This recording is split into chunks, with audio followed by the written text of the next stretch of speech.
आज हम लोग डिस्कस करने जा रहे हैं अपने क्लास 10th के अंदर हिस्ट्री में चैप्टर नंबर 2 जिसका नाम है नेशनलिज्म इन इंडिया। एनसीईआरटी का जिनके पास पुराना वाला बुक होगा ये चैप्टर नंबर आपका 3 होगा उसमें, और जिनके पास एनसीईआरटी का नया वाला बुक है हिस्ट्री का उसमें चैप्टर नंबर आपका ये 2 हो चुका होगा। ठीक है, तो चैप्टर मतलब कहने का यहाँ पे सिंपल सा मतलब है कि आपके पास नया वाला बुक है या पुराना वाला बुक है वो कोई बड़ा इश्यू नहीं है, आपका चैप्टर बिल्कुल सेम रहेगा। ठीक है, चलिए तो आज हम लोग बेसिकली शुरुआत करने जा रहे हैं अपने क्लास 10th के अंदर बिल्कुल एक फ्रेश टॉपिक और एक बिल्कुल फ्रेश चैप्टर आपका हिस्ट्री के अंदर। चैप्टर है आपका नेशनलिज्म इन इंडिया। यह चैप्टर बहुत ज़्यादा डिमांडिंग चैप्टर है आप लोगों का भी, और सीबीएसई भी इसके ऊपर विशेष नज़र रखता है क्योंकि इससे अच्छा खासा क्वेश्चन आपके बोर्ड में पूछे जाते हैं। तो बहुत इंपॉर्टेंट चैप्टर है, बहुत महत्वपूर्ण, मतलब बहुत इंपॉर्टेंट तो है ही। और ये चैप्टर ना बाकी हिस्ट्री चैप्टर से, हिस्ट्री के जो बाकी आपके चैप्टर हैं उनमें से बहुत ही आसान है। आसान इसलिए है क्योंकि आपका जो बाकी चैप्टर है हिस्ट्री के अंदर वो यूरोप के बारे में बात करता है, अलग अलग कंट्री के बारे में बात करता है, लेकिन ये पूरी तरीके से आपके इंडिया के बारे में ही बात करता है। और इसमें जो नाम भी इस्तेमाल होंगे आप गौर करेंगे कि वो सारे के सारे नाम भी आपका इंडियन होगा। हाँ, बीच में कहीं कहीं पर एक दो इंसान का ऐसा नाम आ जाएगा जो कि ब्रिटिश के ऑफिसर रहे हैं इंडिया में उस समय पे, उसका भी नाम आ जाएगा, लेकिन उच्चारण करना बड़ा ही आसान रहेगा। तो मोटा मोटी ओवरऑल ये कहा जा सकता है कि चैप्टर का ये हिस्ट्री, मतलब हिस्ट्री का ये चैप्टर नंबर आपका 2 नेशनलिज्म इन इंडिया बहुत इंपॉर्टेंट के साथ साथ बहुत मज़ेदार भी है। तो हम लोगों को ये चैप्टर बहुत ही अच्छे तरीके से पढ़ लेना चाहिए क्योंकि इसका बहुत अच्छा खासा वेटेज सीबीएसई में रहता है, अच्छा खासा क्वेश्चन इससे आता है। चलिए शुरू करते हैं। चैप्टर का नाम जैसा कि आपको इसमें दिख रहा है, इसका नाम है नेशनलिज्म इन इंडिया। सबसे पहले तो इसमें एक वर्ड है उसको समझ लेते हैं, नेशनलिज्म, तभी आपको समझ में आ पाएगा कि इस चैप्टर का मतलब है क्या। बहुत ध्यान से इसको समझिएगा, बहुत इंपॉर्टेंट है ये। नेशनलिज्म का मतलब होता है the feeling of love and pride towards the country is called nationalism. यानी कि अपने देश के प्रति प्यार का भावना होना, गर्व का भावना होना, इसी को हम लोग कहते हैं नेशनलिज्म। ठीक है, तो हमारे इंडिया के लोगों के दिल में किस प्रकार से इंडिया को लेकर प्यार बढ़ा, भावना बढ़ा, इज्जत बढ़ा, है ना, किस प्रकार से सब चीज़ हुआ और किस तरीके से हम लोगों ने आखिरकार आज़ादी हासिल किया अंग्रेजों से, इन्हीं सब चीज़ों के बारे में बात करेंगे। तो क्या आपको नेशनलिज्म का मतलब समझ में आ गया क्या होता है? नेशनलिज्म का सिंपल सा मतलब समझिएगा, the feeling of love and pride towards the country. तो अपने देश के प्रति जो अपने दिल में प्रेम का भावना है और जो प्राइड का भावना है, जो गर्व का भावना है, उसी को हम लोग कहते हैं नेशनलिज्म। तो इसमें हम लोग वही देखेंगे कि भारत के लोगों के दिल में भारत को लेकर किस प्रकार से प्यार बढ़ा और किस प्रकार से एक गर्व का भावना बढ़ा और किस तरीके से हम लोगों ने आज़ादी हासिल किया। ठीक है, इसी के बारे में बात करेंगे। और नेशनलिज्म का मतलब दूसरे शब्दों में आप कहें तो देशभक्ति भी होता है। देशभक्ति, अच्छा भक्ति का मतलब क्या होता है? हम लोग अपने गॉड को जब बहुत ज़्यादा मानते हैं, पूजा पाठ करते हैं, तो उसी को भक्ति कहते हैं। उसी प्रकार से जब हम लोग देश से बहुत ज़्यादा प्यार करते हैं, देश को बहुत ज़्यादा चाहते हैं, तो उसी को हम लोग देशभक्ति यानी कि नेशनलिज्म कह देते हैं। तो नेशनलिज्म का मतलब देशभक्ति भी होता है। यही हमारा इस चैप्टर का इंट्रोडक्शन था। अब आते हैं हम लोग अपने चैप्टर के सबसे पहले टॉपिक पे। चूंकि एनसीईआरटी के अकॉर्डिंग डिस्कस कर रहे हैं तो एनसीईआरटी के अकॉर्डिंग ही चलेंगे। पहला टॉपिक है आपका इस चैप्टर में द फर्स्ट वर्ल्ड वॉर, खिलाफत एंड नॉन कॉपरेशन। इसमें बेसिकली 3 बहुत इंपॉर्टेंट चीज़ें हैं, उन तीनों के बारे में आपको पढ़ना है एक एक करके।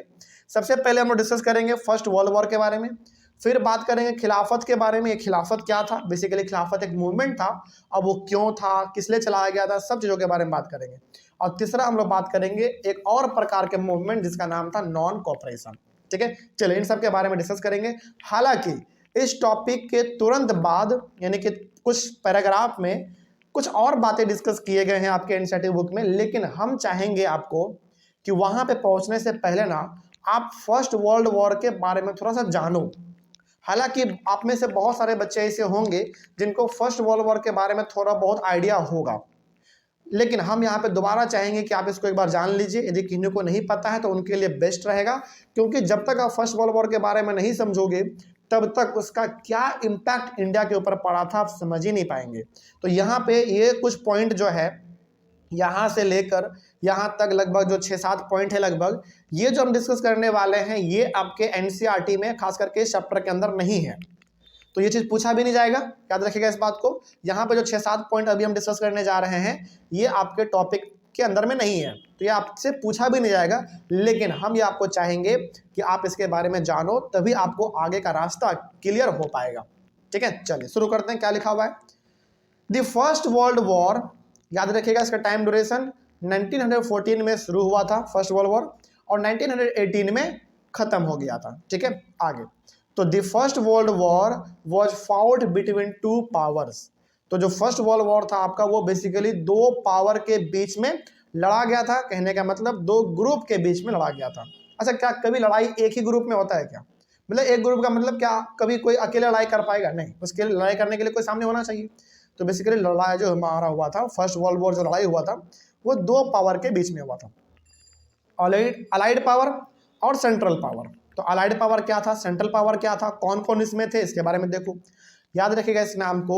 अलाइड पावर में हमारे कौन कौन थे? ब्रिटेन, फ्रांस, रसिया, और बाद में इसको ज्वाइन कर लिया था यूएस ने, यानी कि यूनाइटेड स्टेट ऑफ अमेरिका ने इसको ज्वाइन कर लिया था।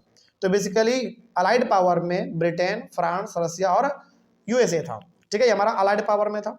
और सेंट्रल पावर में हमारा कौन था? देखो, Germany, Austria Hungary and Ottoman Turkey. तो ये बेसिकली जर्मनी, ऑस्ट्रिया हंगरी और ऑटोमन टर्की ये कहाँ पे थे? आपके सेंट्रल पावर में थे। तो इन्हीं दोनों के बीच में, अलाइड पावर और सेंट्रल पावर के बीच में हमारा फर्स्ट वर्ल्ड वॉर हुआ था। आगे बढ़ते हैं। When the war began in अगस्त 1914, याद रखेंगे इस डेट को कि फर्स्ट वर्ल्ड वॉर शुरू कब हुआ था? 1914 में, लेकिन महीना कौन सा था? अगस्त था। ठीक है।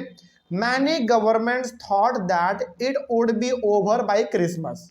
तो जब हमारा फर्स्ट वर्ल्ड वॉर शुरू हुआ ना अगस्त में, तो बहुत सारे गवर्नमेंट का मतलब बहुत सारे कंट्री को ऐसा लगा था कि ये वॉर क्रिसमस तक खत्म हो जाएगा। क्रिसमस कब होता है? 25 दिसंबर। तो अगस्त में चालू हुआ तो बहुत सारे देश को लगा कि क्रिसमस तक खत्म हो जाएगा, लेकिन but it lasted more than 4 years. लेकिन वो तुरंत खत्म नहीं हुआ, क्रिसमस तक खत्म नहीं हो पाया, लगभग 4 साल तक ये चला हमारा फर्स्ट वर्ल्ड वॉर। सोचो, कोई ऐसा लड़ाई जो कि 4 दिन नहीं चल रहा, 4 महीने नहीं चल रहा, या फिर 4 सप्ताह नहीं चल रहा, बल्कि 4 साल चल रहा है, तो आप इमेजिन करो किस लेवल पे तबाही मचा होगा। बड़ा भयंकर तबाही मचा होगा। आगे, the first world war was the first modern industrial war. First world war को हम लोग पहला मॉडर्न इंडस्ट्रियल वॉर भी कहते हैं। इसके पीछे रीजन ये है क्योंकि फर्स्ट वर्ल्ड वॉर में हमने जितने भी गोले, बारूद, हथियार इस्तेमाल किए थे वो सब के सब कहाँ पे बनते थे? इंडस्ट्री में बनते थे। तो बेसिकली इस वॉर में जो भी सामान इस्तेमाल हुआ था वो इंडस्ट्री का सामान इस्तेमाल हुआ था, गोला, बारूद, टैंक, ये सब। इसीलिए हम लोग इसको पहला फर्स्ट वर्ल्ड वॉर को फर्स्ट मॉडर्न इंडस्ट्रियल वॉर के नाम से भी जानते हैं। ठीक है, आगे, it saw the use of machine guns. इस फर्स्ट वर्ल्ड वॉर में मशीन गन का इस्तेमाल किया गया, टैंक का इस्तेमाल किया गया, एयरक्राफ्ट का इस्तेमाल किया गया, केमिकल वेपन का इस्तेमाल किया गया, और भी बहुत सारी चीज़ें ऑन अ मैसिव स्केल। तो बड़े लेवल पे इन सब चीज़ों का यहाँ पे इस्तेमाल किया गया था। अच्छा, क्या आपने फर्स्ट वर्ल्ड वॉर के बारे में अभी 6-7 पॉइंट आपने पढ़ा, लेकिन क्या यहाँ पे कहीं पर जिक्र इंडिया का आया क्या? कहीं पर नहीं आया। लेकिन इसका बहुत बड़ा प्रभाव हम लोगों को इंडिया के ऊपर भी देखने को मिला था। अब वो कैसे था उसके बारे में जानते हैं, और ये सारा पॉइंट जो अब डिस्कस करने वाले हैं ये आपके एनसीईआरटी में है। ठीक है, यहीं से आपका मेन क्लास चालू हो रहा है आज का, क्योंकि ये सारा पॉइंट आपके एनसीईआरटी में है। ये जो हमने बताया आपको, ये फर्स्ट वर्ल्ड वॉर का आपको बैकग्राउंड बताया हमने, जो कि आपके एनसीईआरटी में खास करके इस टॉपिक के बीच में नहीं दिया हुआ है। लेकिन इसको आप याद रखिएगा, कभी एग्जाम में आ जाए कि बताओ थोड़ा सा फर्स्ट वर्ल्ड वॉर के बारे में भी, तो आप ये सब बता सकते हैं। लेकिन फर्स्ट वर्ल्ड वॉर हमने देखा अभी कि फर्स्ट वर्ल्ड वॉर में ना इंडिया ने पार्टिसिपेट किया, ना फर्स्ट वर्ल्ड वॉर इंडिया में लड़ा गया। तो फिर इंडिया के ऊपर फर्स्ट वर्ल्ड वॉर का क्या प्रभाव पड़ा, जरा इसके बारे में देखो, बहुत इंपॉर्टेंट है। पहला पॉइंट इसमें कहा गया है, the war created a new economic and political situation. पहला पॉइंट कहने का मतलब यहाँ पे यह है कि फर्स्ट वर्ल्ड वॉर भले ही इंडिया में नहीं लड़ा गया, भले ही इंडिया उसमें पार्टिसिपेट नहीं किया, लेकिन इंडिया के ऊपर इसका बहुत बड़ा प्रभाव देखने को मिला। इकोनॉमिक तौर पे, यानी कि आर्थिक पैसों के मामले में भी, और पॉलिटिकल सिचुएशन का मतलब है कि हमारा जो पॉलिटिकल सिस्टम था वो पूरी तरीके से गड़बड़ा गया था, पूरा उथल पुथल मच गया था राजनीति में भी पूरी तरीके से। अब सवाल है कि सर जब इंडिया ने फर्स्ट वर्ल्ड वॉर में मतलब इंडिया ने जब फर्स्ट वर्ल्ड वॉर में पार्टिसिपेट ही नहीं किया और फर्स्ट वर्ल्ड वॉर इंडिया में लड़ा भी नहीं गया, तो कैसे हमारे यहाँ पे तबाही इतना देखने को मिला? अब जानो उसके बारे में। देखो, जब हमारा फर्स्ट वर्ल्ड वॉर चल रहा था ना, उस समय पे बड़े ही गंदे तरीके से अंग्रेज इंडिया में रूल कर रहे थे, बहुत गंदे तरीके से। अब चूंकि अब एक जो मतलब बहुत सिंपल है, इसको आप ऐसे समझो लॉजिक के साथ। इंडिया पे रूल किसका? अंग्रेज का। लेकिन अंग्रेज बेसिकली थे कौन? ब्रिटेन वाले लोग थे। मतलब ब्रिटेन वाले लोग आपका ही यहाँ पे अंग्रेज जो बन के आए थे वो ब्रिटेन के लोग थे, यहाँ पे रूल कर रहे थे वो ब्रिटेन के लोग थे। अब ब्रिटेन चूंकि फर्स्ट वर्ल्ड वॉर में पार्टिसिपेट कर रहा है, तो लड़ाई लड़ने के लिए उसको क्या चाहिए? आर्मी तो चाहिए ही चाहिए। अब ब्रिटेन वाला लोग यानी कि जो बेसिकली हमारा जो ईस्ट इंडिया कंपनी था, जो बेसिकली ब्रिटिश था, उन्होंने क्या किया? इंडिया से नौजवानों को पकड़ पकड़ के आर्मी में भर्ती करना चालू कर दिया। किस चीज के लिए? कि चलो तुम और मेरे लिए तुम क्या करोगे? फर्स्ट वर्ल्ड वॉर लड़ोगे।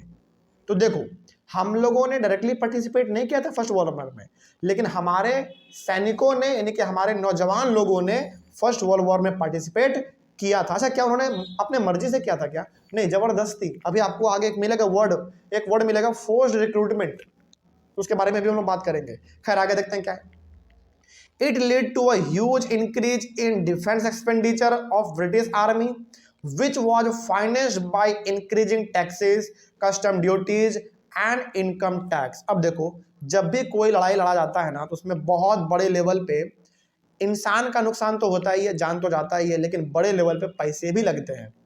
तो अब वैसे बात है भाई, ब्रिटेन क्या लड़ रहा था? फर्स्ट वर्ल्ड वॉर लड़ रहा था, तो क्या उसको पैसा नहीं चाहिए लड़ने के लिए? बिल्कुल चाहिए। अब जरा सोचो, क्या ब्रिटेन का कब्जा इंडिया के ऊपर है? तो आपको ना सिचुएशन समझा रहे हैं। ब्रिटेन फर्स्ट वर्ल्ड वॉर में पार्टिसिपेट भी किया और उसका इंडिया पे रूल भी है, तो बताओ उस लड़ाई में जो भी खर्च होगा, क्या ब्रिटेन वाला अपने पॉकेट से एक भी रुपये लगाएगा? बिल्कुल नहीं लगाएगा। फिर वो पैसा इकट्ठा करेगा कहाँ से? इंडिया से करेगा। अब जितने भी पैसे खर्च हुए फर्स्ट वर्ल्ड वॉर में, ब्रिटेन ने यानी कि अंग्रेजों ने उस पैसे को कैसे हासिल किया? इंडिया के ऊपर टैक्स बढ़ा दिया। आपको पता है उस समय पे हम लोग ना टैक्स जमीन का भी देते थे, जानवर का भी देते थे, नमक का भी देते थे, और जो कपड़े सब पहनते थे हम लोग उसका भी टैक्स देते थे। तो जितना भी खर्चा अंग्रेजों का लड़ाई में हुआ, वो खर्चा सारा उन्होंने किससे ऊपर कर लिया? टैक्स बढ़ाकर। कस्टम ड्यूटी का मतलब समझ में आता क्या होता है? कस्टम ड्यूटी का मतलब होता है कि जब कोई दूसरा बाहर वाला कंट्री का लोग हमारे यहाँ पे कोई सामान बेचने के लिए आता है ना, तो हम उससे दबा के टैक्स मारते हैं, उसी को हम लोग कहते हैं कस्टम ड्यूटी। तो उन्होंने वो भी मारा। अलग अलग कंट्री के लोग जो यहाँ पे सामान बेचने के लिए आते थे, उनसे उन्होंने भारी मात्रा में टैक्स लिया, उनसे ब्रिटिश को फायदा हुआ। और सबसे बड़ी बात, वो लोग इनकम के ऊपर भी टैक्स लेते थे। सोचो, यानी कि जो आदमी का इनकम ज़्यादा रहता था उनके ऊपर भी ये लोग टैक्स लेते थे। और इन सारे टैक्स के पैसों ये लोग सारा टैक्स का पैसा कहाँ से इकट्ठा करते थे? इंडिया से। और उन सारे टैक्स के पैसे को वो लोग लगा देते थे लड़ाई में। ठीक है, आगे बढ़ते हैं। फिर prices of essential goods were increased double between 1913 and 1918। अब देखो यहाँ पे हुआ क्या, यहाँ पे ना थोड़ा सा आप सिनेरियो पूरा समझो, बहुत इंपॉर्टेंट है ये, क्योंकि कई बच्चे इसमें फंस जाते हैं, कंफ्यूज हो जाते हैं। हमारे जितने भी नौजवान लोग थे, सारे के सारे तो चले गए आर्मी में लड़ाई लड़ने के लिए। कहाँ चले गए? ब्रिटेन चले गए। अब बताओ, क्या खेती करने के लिए यहाँ पे कोई आदमी बचा? कौन बचे? फिर बूढ़े लोग बचे। बूढ़े लोग खेती कर नहीं सकते। महिलाएं बची, उस समय पे महिलाओं को घर से बाहर निकलने का परमिशन नहीं था, तो खेती कैसे करती भाई? तो जो खेती करते वो कौन थे? नौजवान लोग थे। और सारे नौजवान को किस में भर दिया गया? आर्मी में भर दिया गया। तो बताओ, क्या इंडिया के अंदर खेती हो पाएगा? नहीं होगा। जब खेती नहीं होगा तो अनाज का क्या हो जाएगा? कमी हो जाएगा। और जब भी अनाज का कमी होगा, तो बताओ अनाज का दाम घटेगा या बढ़ेगा? बिल्कुल बढ़ेगा, क्योंकि देखो अनाज मार्केट में क्या रहेगा? कम रहेगा। तो इसमें मनमानी किसका चालू हो जाएगा? दुकानदार का। बोलेगा कि इतने प्राइस में देंगे, लेना है तो लो, नहीं तो बगल हटो, दूसरा तैयार है लेने के लिए अनाज। तो जब अनाज यहाँ पे कोई उपजाने वाला बचा ही नहीं, तो मार्केट में अनाज का क्या हो गया? शॉर्टेज हो गया। और जब अनाज का शॉर्टेज हुआ तो उसका प्राइस बहुत बढ़ गया। इतना बढ़ गया कि लोगों को दाना खाने तक को नसीब नहीं मिल रहा था। सोचो, तो ये सब जो आपको बता रहे हैं ना, ये फर्स्ट वर्ल्ड वॉर का इम्पैक्ट बता रहे हैं इंडिया के ऊपर क्या पड़ा। भले ही इंडिया ने पार्टिसिपेट नहीं किया फर्स्ट वर्ल्ड वॉर में, भले ही हम लोगों ने नहीं लड़ा है, लेकिन उसका असर तो देखने को मिल ही रहा है आपको। ठीक है, आगे। This lead to extreme hardships for the common people. तो जो आम आदमी था, कॉमन पीपल मतलब जो आम आदमी थे, जो गरीब लोग थे, उनका कठिनाई बढ़ गया भाई। अनाज को वो खरीद के खा ही नहीं पा रहे क्योंकि प्राइस बहुत बढ़ चुका था। ठीक है, आगे। There were forced recruitment in rural areas. Forced recruitment का मतलब होता है नौजवान लोगों को जबरदस्ती पकड़ पकड़ के आर्मी में भरना। और कोई भी आदमी ना उस समय पे आर्मी में जाना नहीं चाहता था, क्योंकि उनको पता था कहाँ भेज देगा, ब्रिटेन भेज देगा। कहाँ, किस चीज़ के लिए? फर्स्ट वर्ल्ड वॉर में लड़ने के लिए। और भाई लड़ाई है तो ऑब्वियस सी बात है, जान भी जा सकता है। तो कोई भी इंडिया का आदमी लड़ाई लड़ने के लिए तैयार नहीं होता था, लेकिन अंग्रेज उसको जबरदस्ती पकड़ के आर्मी में भर देते थे। ठीक है, तो गाँवों में फोर्स रिक्रूटमेंट भी चलता था। तो फोर्स रिक्रूटमेंट का मतलब सिंपल सा हो गया, जबरदस्ती आर्मी में भरना। हालांकि इसका मीनिंग भी आप देख लो। A process by which the colonial state का मतलब ब्रिटिश का बात कर रहा है, सिंपल सा। Force people to join the army. तो इसका मतलब होता है फोर्स रिक्रूटमेंट का, कि जब ये क्या करे, लोगों को फोर्स कर दे आर्मी को ज्वाइन करने के लिए, उसी को हम लोग कहते हैं फोर्स रिक्रूटमेंट। आगे बढ़ते हैं फिर। तो ये सब चीज उस समय पे अंग्रेजों के समय में बड़ा कॉमन था। आगे। इन 1918 and 1919 and 1920 and 1921 crops failed in many parts of India. और इंडिया का दुर्भाग्य देखो कितना खराब था उस समय पे। इस टाइम पीरियड में इंडिया का जो फसल था ना, पूरी तरीके से फेल हो गया। मतलब कि कहीं पर अनाज तो उपजा ही नहीं, कहीं पर उपजा तो उसमें कीड़े लग गए, मकोड़े लग गए, इस प्रकार का, और बीमारी भी फैलता था आम। देखो कई बार ना फसल में जब कीड़ा लगता है ना, तो लगातार पूरे खत को तबाह कर देता है, पूरे फसल को तबाह कर देता है। तो इंडिया को समय पे दुर्भाग्य था कि एक तो हम लोगों को आर्मी के तौर पे भर्ती किया जा रहा था, सारे नौजवान चले गए, खेती करने के लिए कोई बचा नहीं। और एक अनफॉर्चुनेटली, दुर्भाग्यवश, एक और समस्या आ गया कि इंडिया के अधिकतर जगहों पर हमारा फसल बर्बाद हो गया बेसिकली। आगे। Due to this there was an acute shortage of food. तो अब जब क्रॉप ही फेल हो गया तो ऑब्वियस सी बात है, फूड का क्या हो जाएगा, शॉर्टेज हो जाएगा, कमी हो गया, हम लोगों को कमी देखने को मिल गया। आगे। At the same time influenza epidemic was spreading very fast. देखो एक और दुर्भाग्यवश क्या हो गया हमारे पास, एक और यहाँ पे जो बहुत बड़ा घटना हमारे साथ घट गया, वो ये था कि एक ना बीमारी था, इन्फ्लुएंजा एपिडेमिक। ये महामारी है, जैसे हम लोग को अभी देखा ना, हम लोगों ने कुछ साल पहले कोरोना, कितना लंबे तरीके से, मतलब लंबे समय तक रहा और कितना जल्दी जल्दी फैल रहा था कोरोना वायरस। उसी प्रकार का इंडिया के अंदर एक और बीमारी फैल रहा था उस समय पे, उसका नाम था इन्फ्लुएंजा। ठीक है, देखो हर तरीके से हम लोग क्या हो रहे थे, कमजोर हो जा रहे थे। पहला बात तो ये कि हम लोगों को टैक्स देना पड़ रहा था भारी मात्रा में। दूसरा ये कि हमारे सारे नौजवान आर्मी में चले गए। तीसरा, खेती करने के लिए कोई बचा नहीं। चौथा, अनाज का प्राइस बहुत बढ़ गया था। यही सब तो कारण था इंडिया के ऊपर फर्स्ट वर्ल्ड वॉर का। और ये सब क्यों हो रहा था बताओ? एक ही कारण था, फर्स्ट वर्ल्ड वॉर। देखो यदि फर्स्ट वर्ल्ड वॉर नहीं होता तो क्या हमको टैक्स हमारा टैक्स बढ़ता? नहीं बढ़ता। यदि फर्स्ट वर्ल्ड वॉर नहीं होता तो क्या हमारे फसल कभी खराब होते? यानी कि क्या नौजवान कभी यहाँ से जाते? नहीं जाते। अब जब नौजवान नहीं जाते तो आराम से खेती हो पाता हमारा। यदि फर्स्ट वर्ल्ड वॉर नहीं होता तो क्या इतने भयंकर लेवल पे प्राइस हमारा बढ़ता अनाज का? नहीं होता। तो कहीं ना कहीं सब चीज़ों का कारण क्या है? First world war. तो जब भी एग्जाम में आए तो ये कुछ कारण आपको लिखने पड़ेंगे, बहुत इंपॉर्टेंट है। आगे। According to the census of 1921 about 12 to 13 million people were died as a result of famine and the epidemic। Famine का मतलब होता है भुखमरी, और एपिडेमिक का मतलब वही बीमारी जो फैल गया था आपका इन्फ्लुएंजा वाला। तो 1921 में एकदम सर्वे किया गया। 1921 में उस समय पे अंग्रेजों के द्वारा सर्वे किया गया, और उस सर्वे में यह पता चला कि 12 से लेकर 13 मिलियन तक लोग मारे जा चुके हैं जान से, यानी कि भुखमरी से और बीमारी से। इन दोनों के वजह से 12 से 13 मिलियन लोग उस समय पे मारे गए। तो सोचो। और आपको जानकर बड़ी हैरानी होगी कि जब हमारा देश आज़ाद हुआ 1947 में, उस समय पे इंडिया का पॉपुलेशन लगभग 40 करोड़ था। और ये बात कब का हो रहा है? 21 का हो रहा है। तो ऑब्वियस ये बात है उस समय पे तो और कम रहा होगा। सोचो उतने कम पॉपुलेशन में 12 से 13 करोड़ लोगों का मर जाना, एक तरीके से पूरे इंडिया में मातम का माहौल था। हालांकि पढ़ने में कितना आसान लग रहा है ना, आप जरा इमेजिन करो। 1947 में जब हमको आज़ादी मिला, उस समय पे 40 करोड़ पॉपुलेशन था भारत का, और ये बात कब का हो रहा है? 21 का हो रहा है। मतलब कि उससे भी पहले, लगभग 20-25 साल पहले। उस समय तो और पॉपुलेशन कम रहा होगा। और उस समय पे 12 से 13 मिलियन लोगों का मारा जाना। 1 मिलियन में कितना होता है? 10 लाख। और यहाँ पे 12 से 13 मिलियन है, तो समझ रहे कितना हो गया, 1 करोड़ 20 लाख से लेकर 1 करोड़ 30 लाख तक लोग उस समय पे मारे गए केवल भुखमरी से और बीमारी से। सोचो, मतलब हर घर में लगभग 1-2 इंसान तो मर ही रहा था। तो जरा बताओ, क्या हर जगह पे मातम का माहौल नहीं था? बिल्कुल, कोई इधर रो रहा है, कोई उधर बिखल रहा है, इस प्रकार का था माहौल उस समय पे, ठीक है। और ये सब का सब एक ही रीजन था, फर्स्ट वर्ल्ड वॉर। देखो, जब फर्स्ट वर्ल्ड वॉर इंडिया में नहीं लड़ा गया तो इसका ये कारण था, यदि लड़ा जाता तो क्या होता, फिर पूरी तरीके से हम लोग तबाह हो जाते हैं, ठीक है। आगे, people hoped that their hardships would end after the war was over. लोगों को ऐसा लग रहा था कि जब ये लड़ाई खत्म हो जाएगा तो हमारा जो कठिनाई है, यानी कि जिस जिस समस्याओं से हम लोगों को आज लड़ना पड़ रहा है, वो सब भी दूर हो जाएगा। लेकिन but that did not happen, लेकिन ऐसा बिल्कुल नहीं हुआ।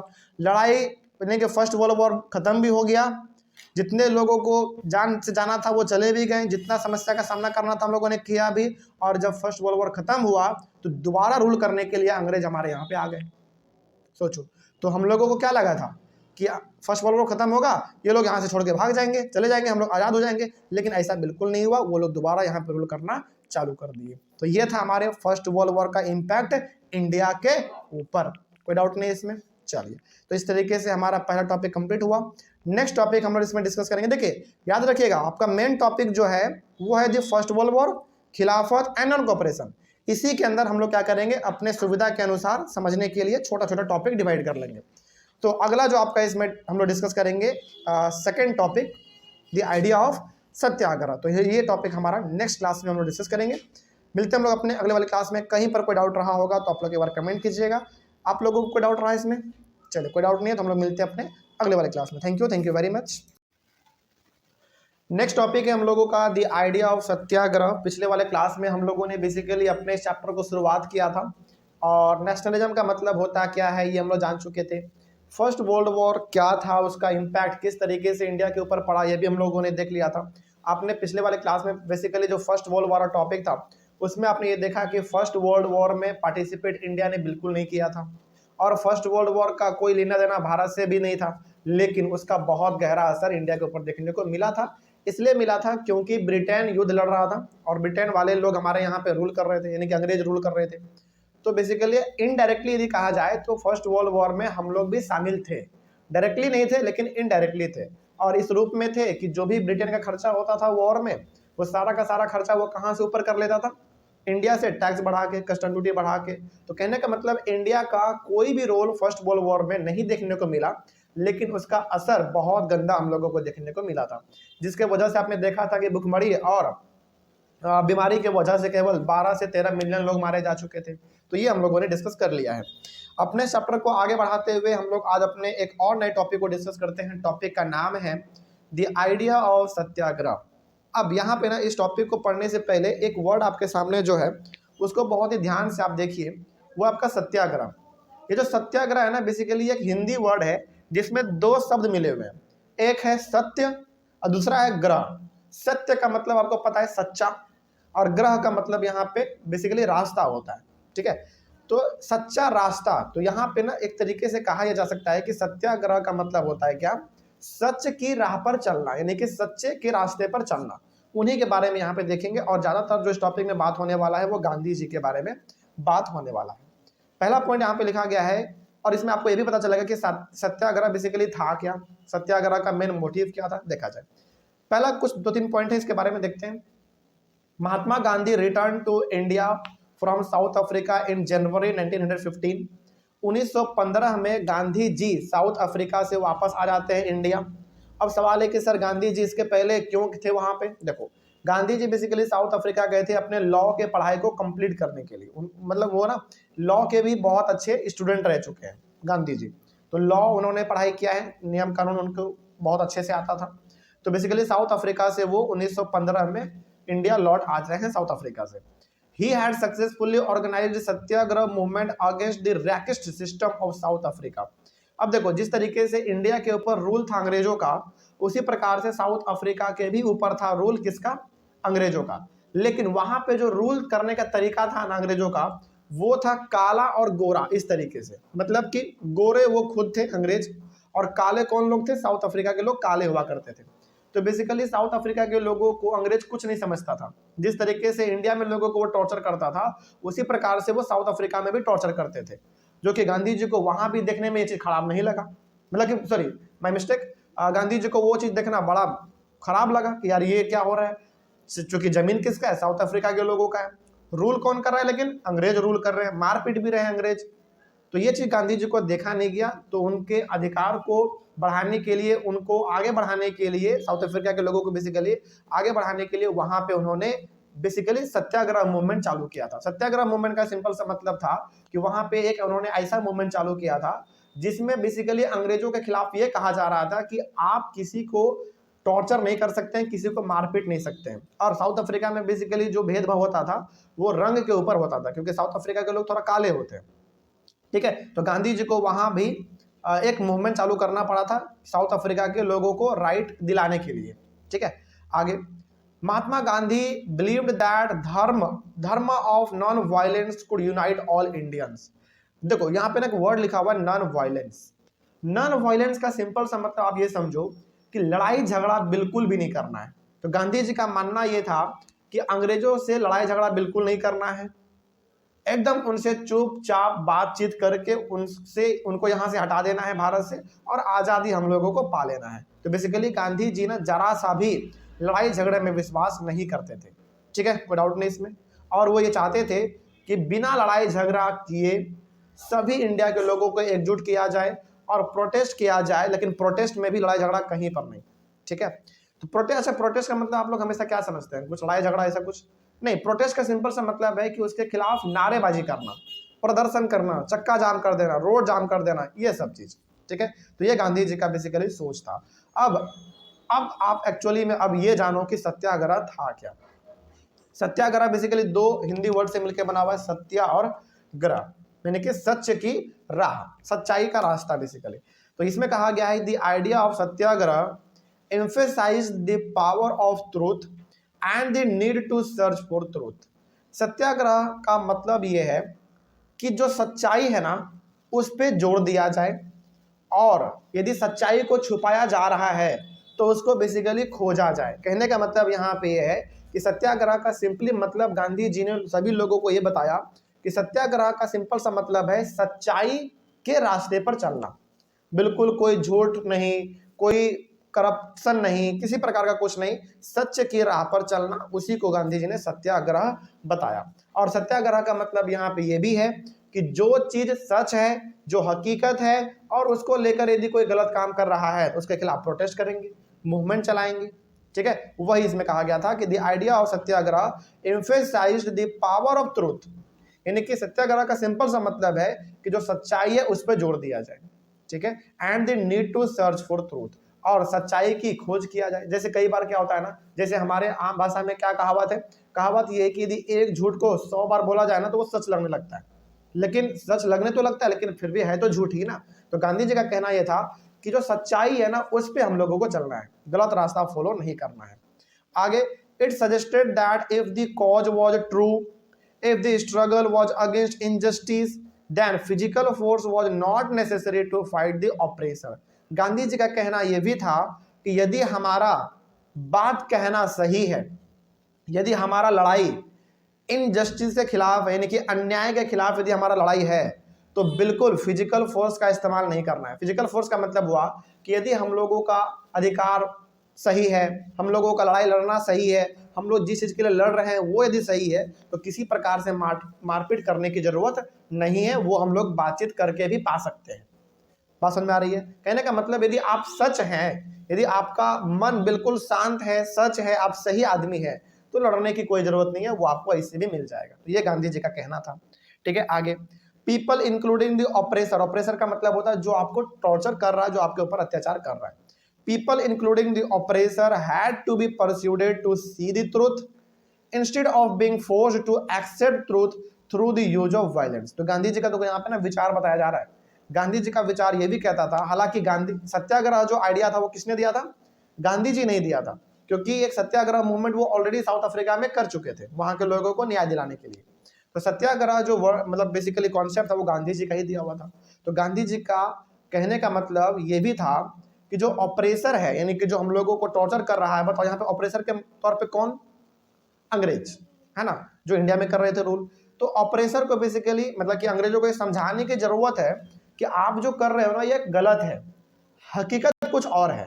कहने का मतलब यहाँ पे है कि हम लोग, गांधी जी कहते थे हम लोगों को कि हम लोगों को समझाना पड़ेगा अंग्रेजों को कि आप जो कर रहे हैं वो गलत कर रहे हैं, आपको केवल बुराई दिख रहा है, अच्छाई आपको दिख ही नहीं रहा है।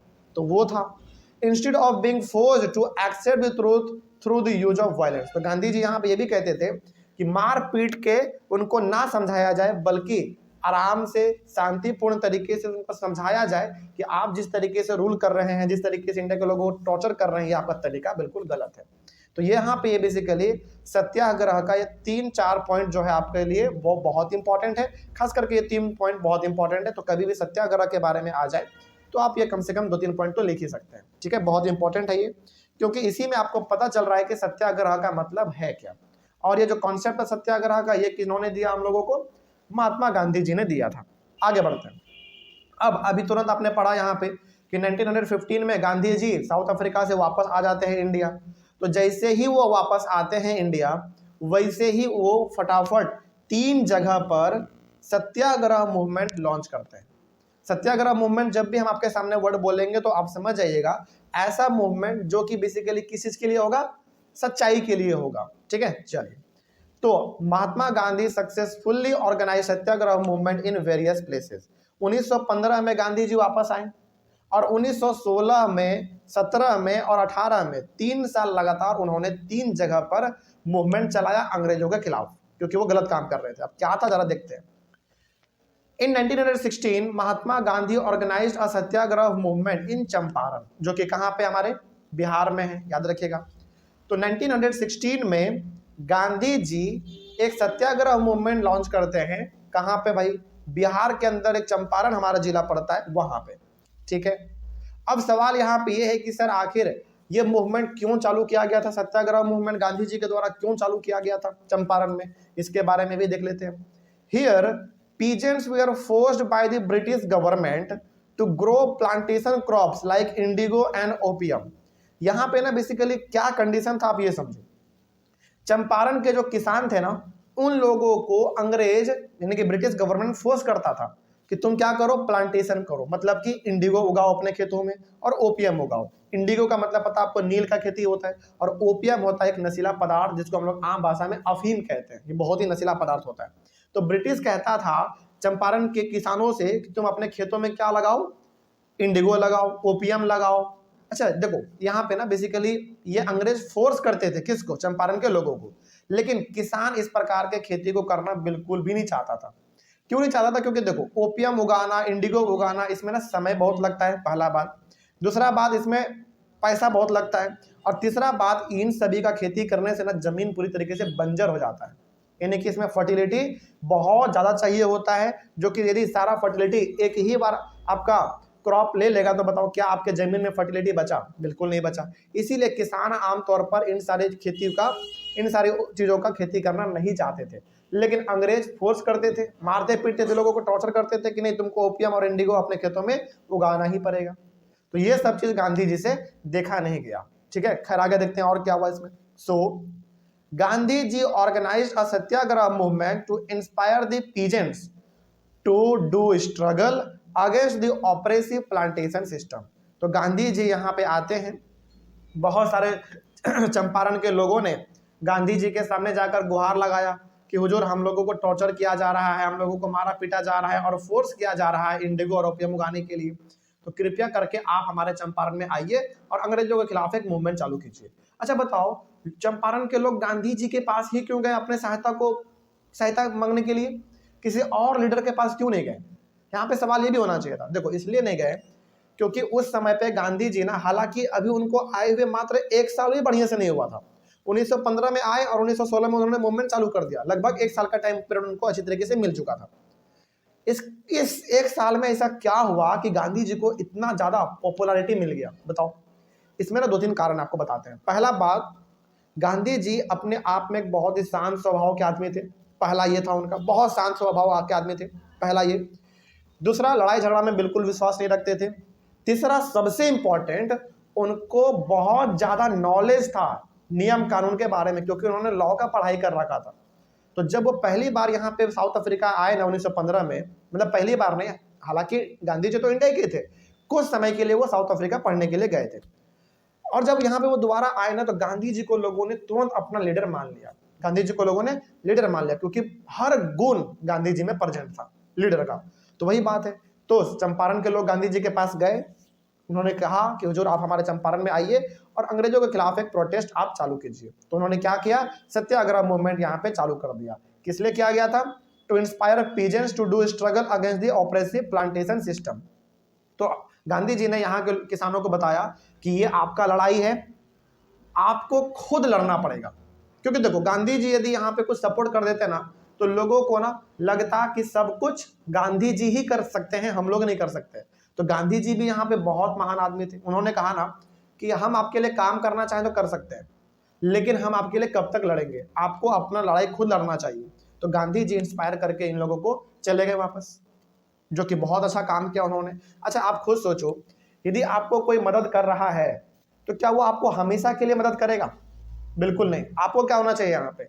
सेल्फ इंडिपेंडेंट होना चाहिए। तो गांधी जी ने वही बताया यहाँ के लोगों को कि ये आपका लड़ाई है, आपको खुद लड़ना पड़ेगा, लेकिन हाँ, हम आपको थोड़ा सा आगे जरूर बढ़ा देते हैं, फिर बाकी का रास्ता आपको खुद तय करना पड़ेगा। तो बेसिकली यहाँ पे जो अंग्रेज फोर्स करते थे किसानों को, उसके खिलाफ यहाँ के किसानों ने खुद आंदोलन किया। गांधी जी ने सपोर्ट भी किया था। इस तरीके से आप कह सकते हैं कि 1916 में गांधी जी ने सत्याग्रह मूवमेंट कहाँ पे चालू किया था? चंपारण में, जो कि कहाँ पे? बिहार में। आगे बढ़े फिर हम लोग। और यहाँ पे क्यों मूवमेंट चालू किया गया था ये भी आप याद रखिएगा, क्योंकि यहाँ के किसानों को जबरदस्ती ओपियम और इंडिगो उगाने के लिए अंग्रेज बोलते थे, जो कि ये लोग करना नहीं चाहते थे। अब अगला 1917 में क्या हुआ देखो। In 1917 he organised a satyagraha movement in Kheda district of Gujarat. Gujarat में एक डिस्ट्रिक्ट है, यानी कि जिला है, उसका नाम है खेदा। ठीक है, 1917 में गांधी जी ने वहां पे भी एक सत्याग्रह मूवमेंट चालू किया था। अब यहाँ पे क्यों किया गया था, जरा इसके बारे में भी देखा जाए। The peasants of Kheda were unable to pay the revenue to the British government. यहाँ के जो किसान थे ना, वो किसान अंग्रेजों को रेवेन्यू नहीं दे पा रहे थे। रेवेन्यू मतलब टैक्स नहीं दे पा रहे थे। और आपको जानकर बड़ी हैरानी होगी, हालांकि आपको पता भी होगा कि अंग्रेज उस समय पे हम लोगों से अलग अलग चीजों के ऊपर टैक्स लेते थे। जैसे नमक के ऊपर भी लेते थे, आपको इसी चैप्टर में मिलेगा, सॉल्ट मार्च वाला हम लोगों को टॉपिक मिलेगा, पढ़ेंगे हम लोग इसमें। नमक के ऊपर लेते थे, जमीन के ऊपर लेते थे, इनकम टैक्स तो लेते ही थे, और जानवरों के ऊपर भी टैक्स लेते थे। सोचो, तो इन प्रकार के टैक्स अंग्रेज हम लोगों से लिया करते थे। तो बेसिकली किसानों से भी, उनके जमीन के बदले में किसानों से अंग्रेज टैक्स लिया करते थे। लेकिन यहाँ खेदा का जो किसान था ना, वो टैक्स नहीं दे पा रहा था। क्यों नहीं दे पा रहा था? क्योंकि इनका फसल उस साल बहुत ही खराब हुआ था। अब आप खुद सोचो, जिस साल इंसान का फसल खराब हो जाए, क्या वो टैक्स दे पाएगा? बिल्कुल नहीं दे पाएगा। इसीलिए वो लोग नहीं दे पा रहे थे। Peasants demanded that revenue collection should be relaxed. और पीजेंट से डिमांड कर रहे थे ब्रिटिश गवर्नमेंट से कि जो हमारा टैक्स आप ले रहे हैं उसको थोड़ा सा क्या कर दो, रिलैक्स कर दो। रिलैक्स मतलब थोड़ा सा कम कर दो, ठीक है, या फिर एक साल के लिए माफ कर दो, अगले साल दोबारा आप चुकता कर देंगे, इस प्रकार का। So Gandhi ji organised a satyagraha movement to support the peasants. तो पीजेंट्स के सपोर्ट में गांधी जी ने यहाँ पे एक मूवमेंट चालू किया था कि भैया इसका फसल इस बार खराब हो चुका है, इसका टैक्स इस बार क्या कर दो, माफ कर दो या फिर कम कर दो। तो यहाँ पे गांधी जी ने 1917 में इस चीज के लिए किया था मूवमेंट। हालांकि आपको तीनों डेट याद होना चाहिए, 1916, 17 और 18, कि कहां कहां पे किया था और किन किन रीजन के वजह से उन्होंने सत्याग्रह मूवमेंट चालू किया था। और ये क्वेश्चन अब बहुत ही हॉट क्वेश्चन है सीबीएसई के लिए, बहुत बार पूछा गया ये क्वेश्चन। आगे बढ़ते हैं। अब 1918 में देखते हैं क्या हुआ। In 1918 he organised a satyagraha movement in Ahmedabad, जो कि ये भी हमारा कहां पे है, गुजरात में ही पड़ता है, ठीक है। अहमदाबाद में उन्होंने 1918 में सत्याग्रह मूवमेंट लॉन्च किया था, ठीक है। आगे अब यहाँ पे क्यों किया गया था, जरा ये भी देखो। Here cotton mill workers received very low wages. यहाँ पे बेसिकली ना जो सत्याग्रह मूवमेंट लॉन्च किया गया था वो कॉटन मिल वर्कर के लिए किया गया था, यानी कि वैसे वर्कर जो कॉटन के मिल में काम करते थे और उनको पेमेंट जो है ना, यानी कि उनका जो डेली का मजदूरी था, जो उनका वेज बनता है, वो उनको बहुत ही कम मिलता था। तो किस वहाँ के वर्कर ने गुहार लगाया गांधी जी से कि गांधी जी आप चंपारण भी चले गए, खेदा भी चले गए, एक बार अहमदाबाद भी आ जाओ, क्योंकि हम लोगों के ऊपर भी बहुत ही अत्याचार हो रहा है, जो हमारा पेमेंट है वो हमको पेमेंट ये पूरी तरीके से दे नहीं रहा है। खैर आगे बढ़ते हैं। The prices of goods were increasing, so workers were demanding more wages. अब देखो धीरे धीरे क्या हो रहा था भाई, धीरे धीरे, अच्छा याद करो इस समय पे हमारा और क्या चल रहा था, फर्स्ट वर्ल्ड वॉर भी चल रहा था। और पिछले वाले क्लास में हमने देखा था कि फर्स्ट वर्ल्ड वॉर होने के वजह से क्या बढ़ चुका था, प्राइस बढ़ चुका था ना। तो अनाजों का प्राइस बढ़ रहा था, लेकिन इनका क्या पेमेंट बढ़ रहा था, नहीं बढ़ रहा था, उनका पेमेंट तो उतना ही था। इस वजह से गरीब वर्कर्स अनाज खरीद के भी नहीं खा पा रहे थे। इसीलिए उन्होंने गांधी जी से गुहार लगाया कि आप हमारे लिए भी आओ और हमारे लिए भी एक सत्याग्रह मूवमेंट लॉन्च करो, ताकि वर्कर का जो मतलब मिल का जो मालिक है वो हमारा पेमेंट को बढ़ा दे। ठीक है, आगे। So Gandhi ji organise a satyagraha movement to support cotton mill workers. तो यहाँ पे गांधी जी ने जो सत्याग्रह मूवमेंट चालू किया था वो कॉटन मिल वर्कर को सपोर्ट करने के लिए करा था, ताकि इनको अपना पूरा वेज मिल सके, थोड़ा बढ़ा के ही मिल सके, कोई डाउट नहीं इसमें। तो याद रखिएगा कि गांधी जी ने 3 जगह पर सत्याग्रह मूवमेंट लॉन्च किया था, 1916 में चंपारण में, 1917 में खेदा में, और 1918 में अहमदाबाद में। ठीक है, चलिए इस तरीके से हमारा ये टॉपिक सत्याग्रह वाला कंप्लीट होता है। और नेक्स्ट टॉपिक हमारा होगा जो कि हम लोग अपने अगले वाले क्लास में डिस्कस करेंगे, वो होगा द रॉलेट एक्ट के बारे में। ठीक है, चलिए मिलते हैं हम लोग अपने अगले वाले क्लास में। Thank you very much. Next topic है हम लोगों का इस चैप्टर के अंदर द रॉलेट एक्ट। अब ये रॉलेट एक्ट क्या था, इनके बारे में हम लोग जानेंगे। हालांकि आपका टॉपिक है द रॉलेट एक्ट, लेकिन इस टॉपिक को बेहतर तरीके से समझने के लिए हम लोगों ने अलग अलग हिस्सों में इसको डिवाइड कर लिया है। ठीक है, चलिए देखते हैं क्या लिखा हुआ है। रॉलेट एक्ट हमारा बनाया गया था 1919 को, इसको याद रखिएगा। Rowlatt act was passed by the imperial legislative council. अब ये इंपीरियल लेजिस्लेटिव काउंसिल क्या है, इसको आप सिंपली ऐसे समझो जैसे हमारे इंडिया में आज पार्लियामेंट है ना, लोकसभा राज्यसभा, ये अभी के समय में है जहाँ पे हम लोग अपने लीडर को वोट देते हैं, वो जीत जाते हैं इलेक्शन को, फिर जाके वहाँ पे वो लोग बैठते हैं और नियम कानून हमारे लिए बनाते हैं। तो बेसिकली हम लोग आज किस नाम से जानते हैं इसको, पार्लियामेंट के नाम से जानते हैं। और हमारे पास पार्लियामेंट का 2 ही हाउस है, एक लोकसभा और एक राज्यसभा। लेकिन उस समय पे अंग्रेजों के समय में जो बिल्डिंग था जहां पे वो लोग बैठ के नियम कानून बनाते थे, उसी को हम लोग कहते थे इंपीरियल लेजिस्लेटिव काउंसिल। ठीक है, तो ये जो रॉलेट एक्ट था ये किन के द्वारा निकाला गया था, इंपीरियल लेजिस्लेटिव काउंसिल के द्वारा निकाला गया था। आप इसको ऐसे समझो कि यदि आज हमारे इंडिया में कोई नियम कानून निकलता है तो वो कहाँ से निकलता है बताओ, पार्लियामेंट से बनता है, वहीं से निकलता है। तो उसी प्रकार से जब अंग्रेजों के समय में हम लोग जब यहाँ पे थे, तो अंग्रेज यदि कोई नियम कानून निकालते थे तो वो कहाँ से निकलता, इंपीरियल लेजिस्लेटिव काउंसिल से ही निकलता। ठीक है, क्योंकि वहीं पे उनके सारे लोग बैठते थे, बड़े बड़े लीडर। तो Rowlatt Act basically imperial legislative council के द्वारा ही निकाला गया था, जिसमें बहुत सारे मेंबर हुआ करते थे अंग्रेजों के। ठीक है, अब ये रॉलेट एक्ट था क्या, इसका क्या मोटिव था, इसके बारे में देखते हैं। It gave the British government enormous power to suppress या फिर to repress political activities and allowed detention without any trial for 2 years। सोचो, रॉलेट एक्ट बेसिकली ये था कि इस एक्ट के तहत ब्रिटिश गवर्नमेंट के पास अनलिमिटेड पावर रहेगा किसी भी प्रकार के पॉलिटिकल एक्टिविटी को रिप्रेस करने के लिए। रिप्रेस करने का मतलब यहाँ पे ये है कि मान लीजिए कहीं पर आंदोलन हो रहा है, कहीं पे मूवमेंट चल रहा है, तो रॉलेट एक्ट के तहत ब्रिटिश गवर्नमेंट उस पॉलिटिकल एक्टिविटी को क्या कर सकता था, बंद करवा सकता था। ये रॉलेट एक्ट के पास पावर था। पहला तो ये हो गया। दूसरा ये and allowed detention without any trial for 2 years। Detention का मतलब होता है जेल में डाल देना। और यदि कोई पॉलिटिकल एक्टिविटी में पार्टिसिपेट करता था, यानी कि नारेबाजी में, प्रोटेस्ट में, इन सभी में यदि कोई आदमी पार्टिसिपेट करता था, तो उनको जबरदस्ती पकड़ के बिना किसी सुनवाई का 2 साल के लिए जेल में डाल दिया जाता था। यही था हमारा रॉलेट एक्ट। याद रखिएगा, रॉलेट एक्ट पहला बात पास किया गया था ब्रिटिश के द्वारा। बात किया जाए थोड़ा सा और गहराई से, तो इंपीरियल लेजिस्लेटिव काउंसिल के द्वारा निकाला गया था। पहला बात ये हो गया। दूसरा बात इसमें ये है, रॉलेट एक्ट अनलिमिटेड पावर देता था किसको, ब्रिटिश गवर्नमेंट को, किसी भी प्रकार के पॉलिटिकल एक्टिविटी को रोकने के लिए। और यदि किसी पे उनको शक हुआ कि ये पॉलिटिकल एक्टिविटी में पार्टिसिपेट करता है ये आदमी, तो उसको बिना किसी सुनवाई का 2 साल के लिए जेल में डाल दिया जाता था। यही था हमारा रॉलेट एक्ट। आगे बढ़ते हैं। Gandhi ji launched his satyagraha movement to protest against the Rowlatt act which was called Rowlatt satyagraha. अब देखो, क्या ये जो रॉलेट एक्ट था ये सही था या गलत था, अब आप ही लोग बताओ जरा। बिल्कुल गलत था। तो ये गलत लगा गांधी जी को, और सही में भाई गलत भी है। देखो, किसी भी आदमी को नारेबाजी करना, प्रोटेस्ट करना, आंदोलन करना, ये तो उसका अधिकार होता है, लेकिन उसी अधिकार को रोक दिया गया अंग्रेजों के द्वारा। तो यानी कि रॉलेट एक्ट निकाल के, तो गांधी जी को ना ये बड़ा खराब लगा। तो गांधी जी चाहते थे कि इस रॉलेट एक्ट को क्या किया जाए, दोबारा वापस लेने के लिए उनको कहा जाए कि भैया ये कानून गलत है, इसको आप खत्म कर दो। तो गांधी जी ने रॉलेट एक्ट के खिलाफ एक मूवमेंट चालू किया, यानी कि बेसिकली सत्याग्रह मूवमेंट चालू किया। उनको उन्होंने क्या नाम दे दिया? रॉलेट सत्याग्रह। यहाँ पे देखो दो वर्ड है, इसमें याद रखिएगा। पहला तो रॉलेट है, रॉलेट मतलब वही कानून का बात कर रहा है जो अंग्रेजों ने निकाला था, और दूसरा यहाँ पे बात हो रहा है सत्याग्रह का। तो बताओ ये जो सत्याग्रह मूवमेंट चल रहा था ये किसके खिलाफ चलने वाला था? रॉलेट एक्ट के खिलाफ चलने वाला था। कहने का मतलब यहाँ पे सिंपल सा ये है कि रॉलेट एक्ट गांधी जी को बहुत ही खराब लगा। उन्हीं रॉलेट एक्ट को खत्म करने के लिए गांधी जी ने सत्याग्रह मूवमेंट चालू किया, जिसका नाम उन्होंने दिया रॉलेट सत्याग्रह। आप इसको ऐसे भी समझ सकते हैं कि सत्याग्रह मूवमेंट जो चलाया गया उसको इसलिए चलाया गया ताकि रॉलेट एक्ट को खत्म किया जा सके, जो कि बिल्कुल खराब कानून था। ठीक है, अब रॉलेट सत्याग्रह से हुआ क्या भाई, जरा ये था क्या, ये कैसी शुरुआत हुआ, इनके बारे में देखा जाए। Rowlatt Satyagraha was started with a हड़ताल ऑन 6 अप्रैल 1919। गांधी जी ने, देखो हमने आपको बार बार कहा है कि गांधी जी बिल्कुल मारपीट में भरोसा नहीं करते थे, विश्वास नहीं करते थे।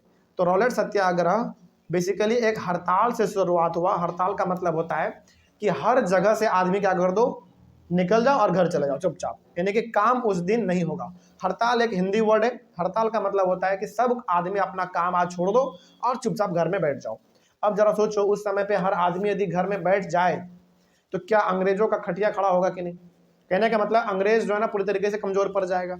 इसीलिए गांधी जी ने कहा कि रॉलेट एक्ट को खत्म करने के लिए इसके लिए क्या करना पड़ेगा, एक मूवमेंट चालू करना पड़ेगा। उसका नाम उन्होंने दे दिया रॉलेट सत्याग्रह। और रॉलेट सत्याग्रह जो चालू हुआ वो एक हड़ताल से चालू हुआ, यानी कि उस दिन पूरी तरीके से कंट्री में बंदी था। हर चीज, दुकान, post office, railway station, police station, हर चीज जहां पे इंडियन लोग थे, काम कर रहे थे, उन सभी को कह दिया घर में रहो उस दिन।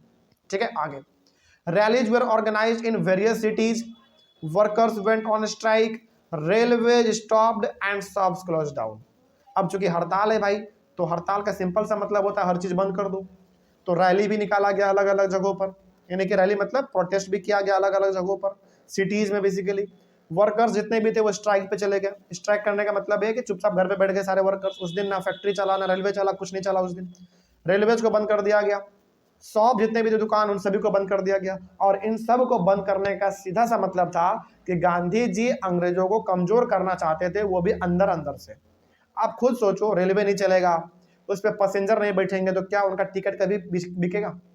रेलवे का टिकट कभी नहीं बिकेगा। इसलिए गांधी जी ने कहा कि रॉलेट एक्ट को यदि खत्म करना है तो हड़ताल कर दो, सिंपल सा।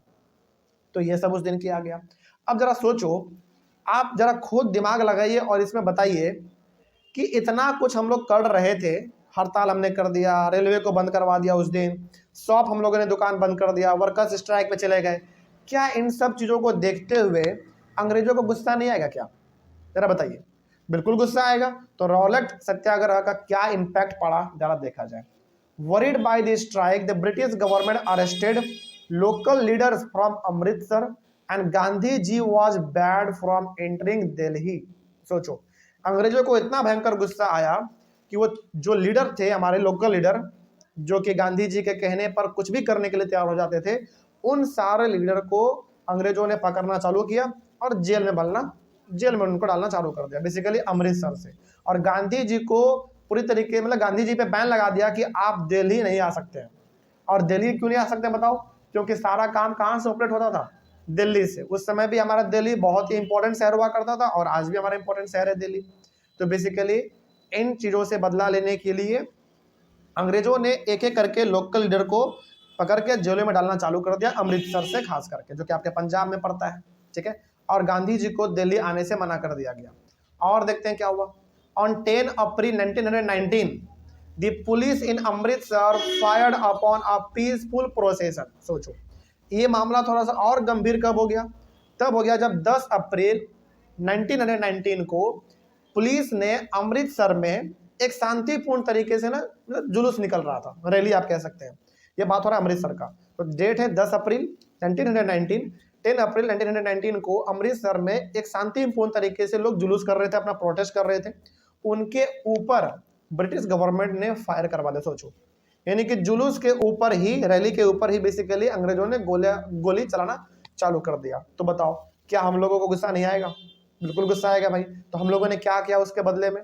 In response people attacked on banks, post offices and railway station. अब चूंकि भाई हम लोग शांतिपूर्ण तरीके से प्रोटेस्ट कर रहे थे, अपना शांतिपूर्ण तरीके से, जरा सा भी शोर और कुछ नहीं, उसके ऊपर अपने गोली चलवा दिया तो गुस्सा तो आएगा ही आएगा। तो गुस्से में हम लोगों ने क्या किया, गुस्से में हम लोगों ने बैंक पे अटैक कर दिया, पोस्ट ऑफिस को पूरी तरीके से तहस नहस कर दिया, और रेलवे स्टेशन को पूरी तरीके से हमने तबाह कर दिया। ठीक है, ये हम लोगों ने, इंडियन ने गुस्से में ये सब चीज किया था। अब मामला क्या हो रहा था, धीरे धीरे बताओ, गंभीर हो रहा था। जरा बताओ, ये सब तो मामला बड़ा एकदम खूंखार टाइप का हो गया ना, जहां पे लोगों को मारा जा रहा है, पीटा जा रहा है, अटैक हो जा रहा है एक तरीके से, यानी कि वायलेंस बढ़ रहा था। लेकिन क्या जरा सा भी गांधी जी वायलेंस चाहते थे? नहीं चाहते थे। बाद में अभी आपको पता चलेगा कि गांधी जी क्या करते हैं, अपने रॉलेट सत्याग्रह मूवमेंट को वापस भी ले लेते हैं। चलो खैर, वो हम लोग आगे देखेंगे, लेकिन फिलहाल अभी तक आपने यहाँ पे देखा कि मामला क्या हो चुका था, पूरा एकदम गंभीर हो चुका था। ठीक है, आगे। Now martial law was imposed and General Dyer took command. अब यहाँ पे हमारे सामने एक और नया लॉ आ गया, उसका नाम था मार्शल लॉ। मार्शल लॉ का मतलब सिंपल सा होता है, इसको आप ऐसे समझो। कई बच्चे ना रॉलेट एक्ट और मार्शल लॉ को सेम समझ लेते हैं, नहीं, दोनों अलग चीज है। इसको आप ऐसे समझो, जब सिचुएशन आउट ऑफ कंट्रोल हो जाता है ना, तो पूरा का पूरा उसको संभालने का जो जिम्मेदारी है वो आर्मी को दिया जाता है, यानी कि मिलिट्री को दे दिया जाता है। तो यहाँ पे वही चीज हो रहा था कि कभी पुलिस अटैक कर दे रहा है जुलूस पर, बदले में कभी हम लोग बैंक पे, पुलिस स्टेशन पे, पोस्ट ऑफिस पे अटैक कर दे रहे हैं। एक तरीके से यहाँ जो मामला था ना, हम तुमको मारेंगे, तुम भी हमको मारो, इस तरीके का हो गया था। यानी कि जो आम पुलिस थे हमारे उस समय पे इंडिया के अंदर, जो कि अंग्रेजों के लिए काम करते थे, उनके लिए यह सब चीज संभालना बड़ा मुश्किल हो चुका था, क्योंकि भाई बड़े लेवल पे हो रहा है ना ये सब चीज, तो पुलिस संभाल नहीं पा रहा था। तो अब अंग्रेजों ने इसको संभालने का जिम्मेदारी किसको दे दिया? मिलिट्री को दे दिया, और उसी लिए वहां पे निकाला गया था मार्शल लॉ। मार्शल लॉ का सिंपल सा मतलब था कि ऐसा कानून जो सिचुएशन को संभालेगा। बात समझ में आ रही है? और उस मार्शल लॉ का जो हेड था, यानी कि मिलिट्री का जो हेड था, वो किसको बना दिया गया? जनरल डायर को बना दिया गया। तो अब यहाँ पे आपको थोड़ा सा हम रॉलेट एक्ट और मार्शल लॉ में डिफरेंस समझाते हैं। सिंपल सा है, बड़ा सिंपल है, इसको समझिए। रॉलेट एक्ट का सिंपल सा मतलब था कि किसी प्रकार का पॉलिटिकल एक्टिविटी होगा तो वो नहीं होने देना है, पहला। दूसरा ये था कि यदि किसी आदमी पे शक हुआ कि आदमी पॉलिटिकल एक्टिविटी में पार्टिसिपेट करता है, तो उसको बिना किसी सुनवाई का पकड़ते थे और जेल में जाके 2 साल के लिए डाल देते थे। ये था हमारा रॉलेट एक्ट। लेकिन मार्शल लॉ का सिंपल सा मतलब है कि जब सिचुएशन आउट ऑफ कंट्रोल हो जाए, पुलिस से ना संभलने लग जाए, तो जो पावर है वो किसको दे दिया जाता है? मिलिट्री को। तो उसी को, यानी कि पावर मिलिट्री को दे दिया जाए, इसीलिए एक कानून निकाला गया था, उसी का नाम था हमारा मार्शल लॉ, जिसका हेड बनाया गया था जनरल डायर को। और जनरल डायर एक मिलिट्री में बहुत बड़े कमांडर के पोस्ट पे थे। ठीक है, अब देखते हैं हुआ क्या। तो क्या मार्शल लॉ और रॉलेट एक्ट दोनों में समझ में आ गया फर्क क्या है? बस यही था आपका डिफरेंस। अब यहाँ पे हमारे पास हो जाता है जलियांवाला बाग मैसेकर, जिसको हम लोग आम भाषा में जलियांवाला बाग हत्याकांड भी कहते हैं। इसके बारे में आपने क्लास 8 में भी सुना होगा। चलिए जरा इसके बारे में थोड़ा सा बात करते हैं कि आखिर हुआ क्या था। अब यहाँ पे आपको 2 बातें ध्यान में रखने हैं। पहला तो ये कि रॉलेट एक्ट भी लागू हो चुका है और मार्शल लॉ भी लागू हो चुका है, दोनों चीज है। यानी कि बताओ, अभी फिलहाल पावर किसके हाथ में है मामला समझाने का, यानी कि मामला को कंट्रोल करने का पावर किसके हाथ में? मिलिट्री के हाथ में। और उसका कमांडर कौन? General Dyer. बस ये आपको याद है तो अगला पॉइंट आपको आराम से समझ में आएगा। क्या लिखा हुआ देखो, on 13 April 1919 the infamous Jallianwala Bagh incident took place. ये जो जलियांवाला बाग हत्याकांड हुआ था वो हुआ था 13 अप्रैल 1919 को। ठीक है, अच्छा इसको इनफेमस जलियांवाला बाग इंसिडेंट क्यों कहते हैं? फेमस क्यों नहीं कहा हमने, इनफेमस क्यों कहा? क्योंकि ये फेमस तो था, लेकिन किस सेंस में? नेगेटिव सेंस में। देखो, फेमस का सिंपल सा मतलब है जो चीज बहुत शानदार हो। लड़ाई तो यहाँ पे जो हुआ था ना, उसको भी इतिहास के पन्नों में दर्ज किया गया, लेकिन किस सेंस में? एक नेगेटिव सेंस में। इसीलिए इसको हम लोग इनफेमस कहते हैं, क्योंकि यहाँ पे भाई भारत के लोगों को जान गया था, तो इसको हम फेमस कैसे कह सकते हैं? इसको इनफेमस कहना पड़ेगा। तो जलियांवाला बाग हत्याकांड जो हुआ था वो 13 अप्रैल 1919 को हुआ था। अब होने के पीछे क्या रीजन था, क्या लॉजिक था, जरा इसके बारे में भी समझते हैं। On that day a large crowd gathered in the enclosed ground of Jallianwala Bagh. Jallianwala Bagh basically पता है, कभी आपको जाने का मौका मिले ना, पंजाब आप जाइएगा, वहां पे जलियांवाला बाग आपको घूमने का मौका मिले तो घूमिएगा। अब तो ये बहुत सुंदर हो गया है, इधर आप गए हो, बहुत अच्छी बात है। तब तो जलियांवाला बाग ना अब बहुत सुंदर हो गया, एक तरीके से वो पार्क बन चुका अब। लेकिन पहले ये बिल्कुल खुला मैदान था और उसके चारों तरफ केवल बाउंड्री थे, केवल बाउंड्री थे और बीच में पूरा खाली था, जैसे हमारा फील्ड होता है ना उस प्रकार का। लेकिन अब जलियांवाला बाग जो है ना पार्क की तरह बना दिया गया है, लेकिन वहां पे अभी भी ऐसे ऐसे पॉइंट मतलब उसको लोकेट किए गए हैं जहां पे गोली का जो बंदूक लगा था वो है, वहां पे मतलब निशान अभी भी है।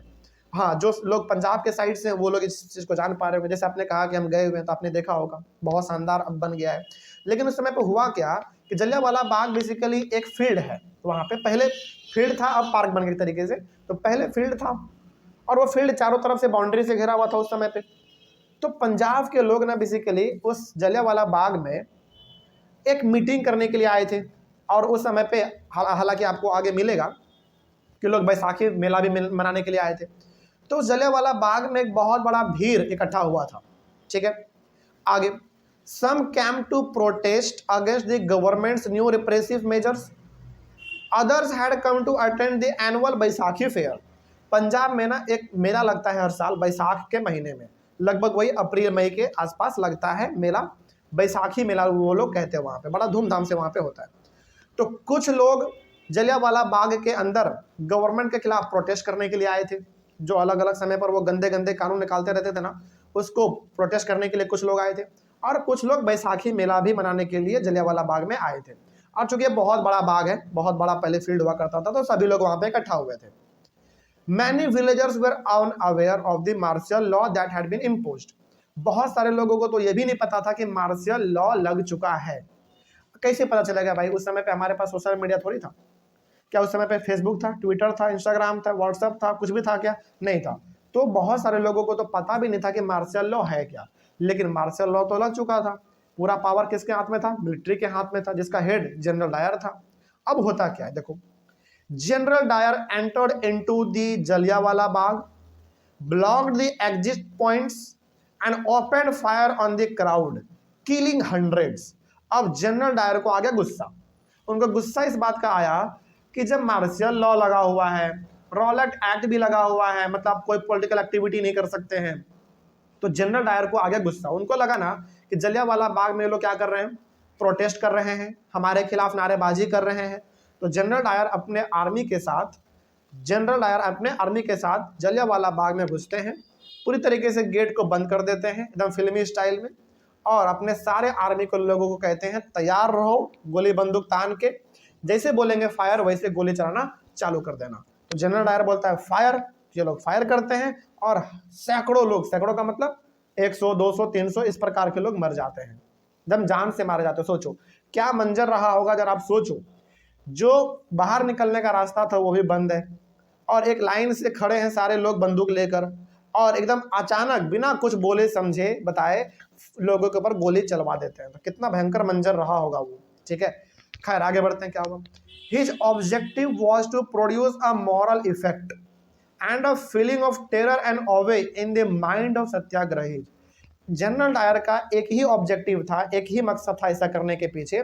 उनका मकसद यह था कि प्रोड्यूस अ मॉरल इफेक्ट, यानी कि वो एक तरीके से हम इंडियंस के लोगों में ना दर्शाना चाहते थे कि रेस्पेक्ट करना सीखो। प्रोड्यूस अ मॉरल इफेक्ट का मतलब है कि वो हमको बताना चाहते थे इस प्रकार का एकदम हत्याकांड करवा के कि तुम रेस्पेक्ट करना सीखो। रेस्पेक्ट किसका भाई? अंग्रेजों के कानून का। बात समझ में आ रही है? जनरल डायर को ये लग रहा था ये इंडियंस हमारे कानून का पालन ही नहीं करता, यदि पालन करता तो इतना भयंकर इकट्ठा फिर नहीं करता ये लोग, है ना। तो जनरल डायर बेसिकली एक मॉरल इफेक्ट हम लोगों को देना चाहते थे। इसका सिंपल सा मतलब ये समझो कि हम लोगों को वो कहना चाहते थे कि जो अंग्रेज बोल रहे हैं चुपचाप उसका पालन करो। और दूसरा, terror and feeling of terror and awe, इसका मतलब होता है रेस्पेक्ट करो लेकिन डर डर के रेस्पेक्ट करो। कहने का सिंपल सा मतलब जनरल डायर का यहाँ पे कहने का मकसद ये था कि पूरी तरीके से अंग्रेज जो बोले उसको फॉलो करो और अंग्रेज का रेस्पेक्ट करो, ठीक है। टेरर एंड ऑवे का मतलब होता है रेस्पेक्ट विथ फियर, यानी कि रेस्पेक्ट करो लेकिन डर डर के। मतलब कहने का सिंपल सा मतलब है कि आपको डर के रहना पड़ेगा, ठीक है। आगे, इन the mind of satyagrahis. Satyagrahis का मतलब वही लोग जो कि सत्याग्रह को मानते थे, सत्य के राह पर चलना चाहते थे, जो गांधी जी को फॉलो करते थे, उसी को हम लोग कहते हैं सत्याग्रहीज। आगे बढ़ते हैं। अब इतना भयंकर हमारा जलियांवाला बाग हत्याकांड हुआ क्या हम लोगों को गुस्सा नहीं आया होगा? बिल्कुल गुस्सा आया होगा। अब क्या हुआ जरा देखा जाए। As the news of Jallianwala Bagh incident spread, crowds gathered on streets in many north Indian towns.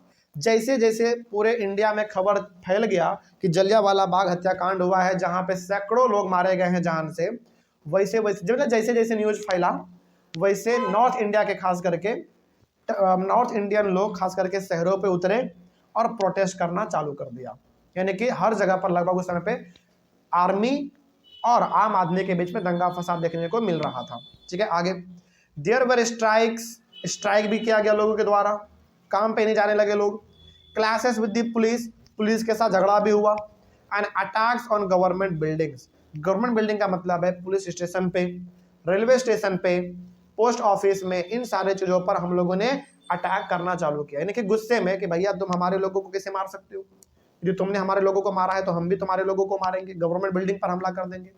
आगे the British government responded with brutal repression, अब बदला लेने के लिए अंग्रेजों ने भी कोई कसर नहीं छोड़ा, बड़ा गंदा तरीका उन्होंने भी अपनाया। उन्होंने क्या किया देखो, the British government forced people to rub their noses on the ground. सोचो कितना गंदा तरीका उन्होंने अपनाया।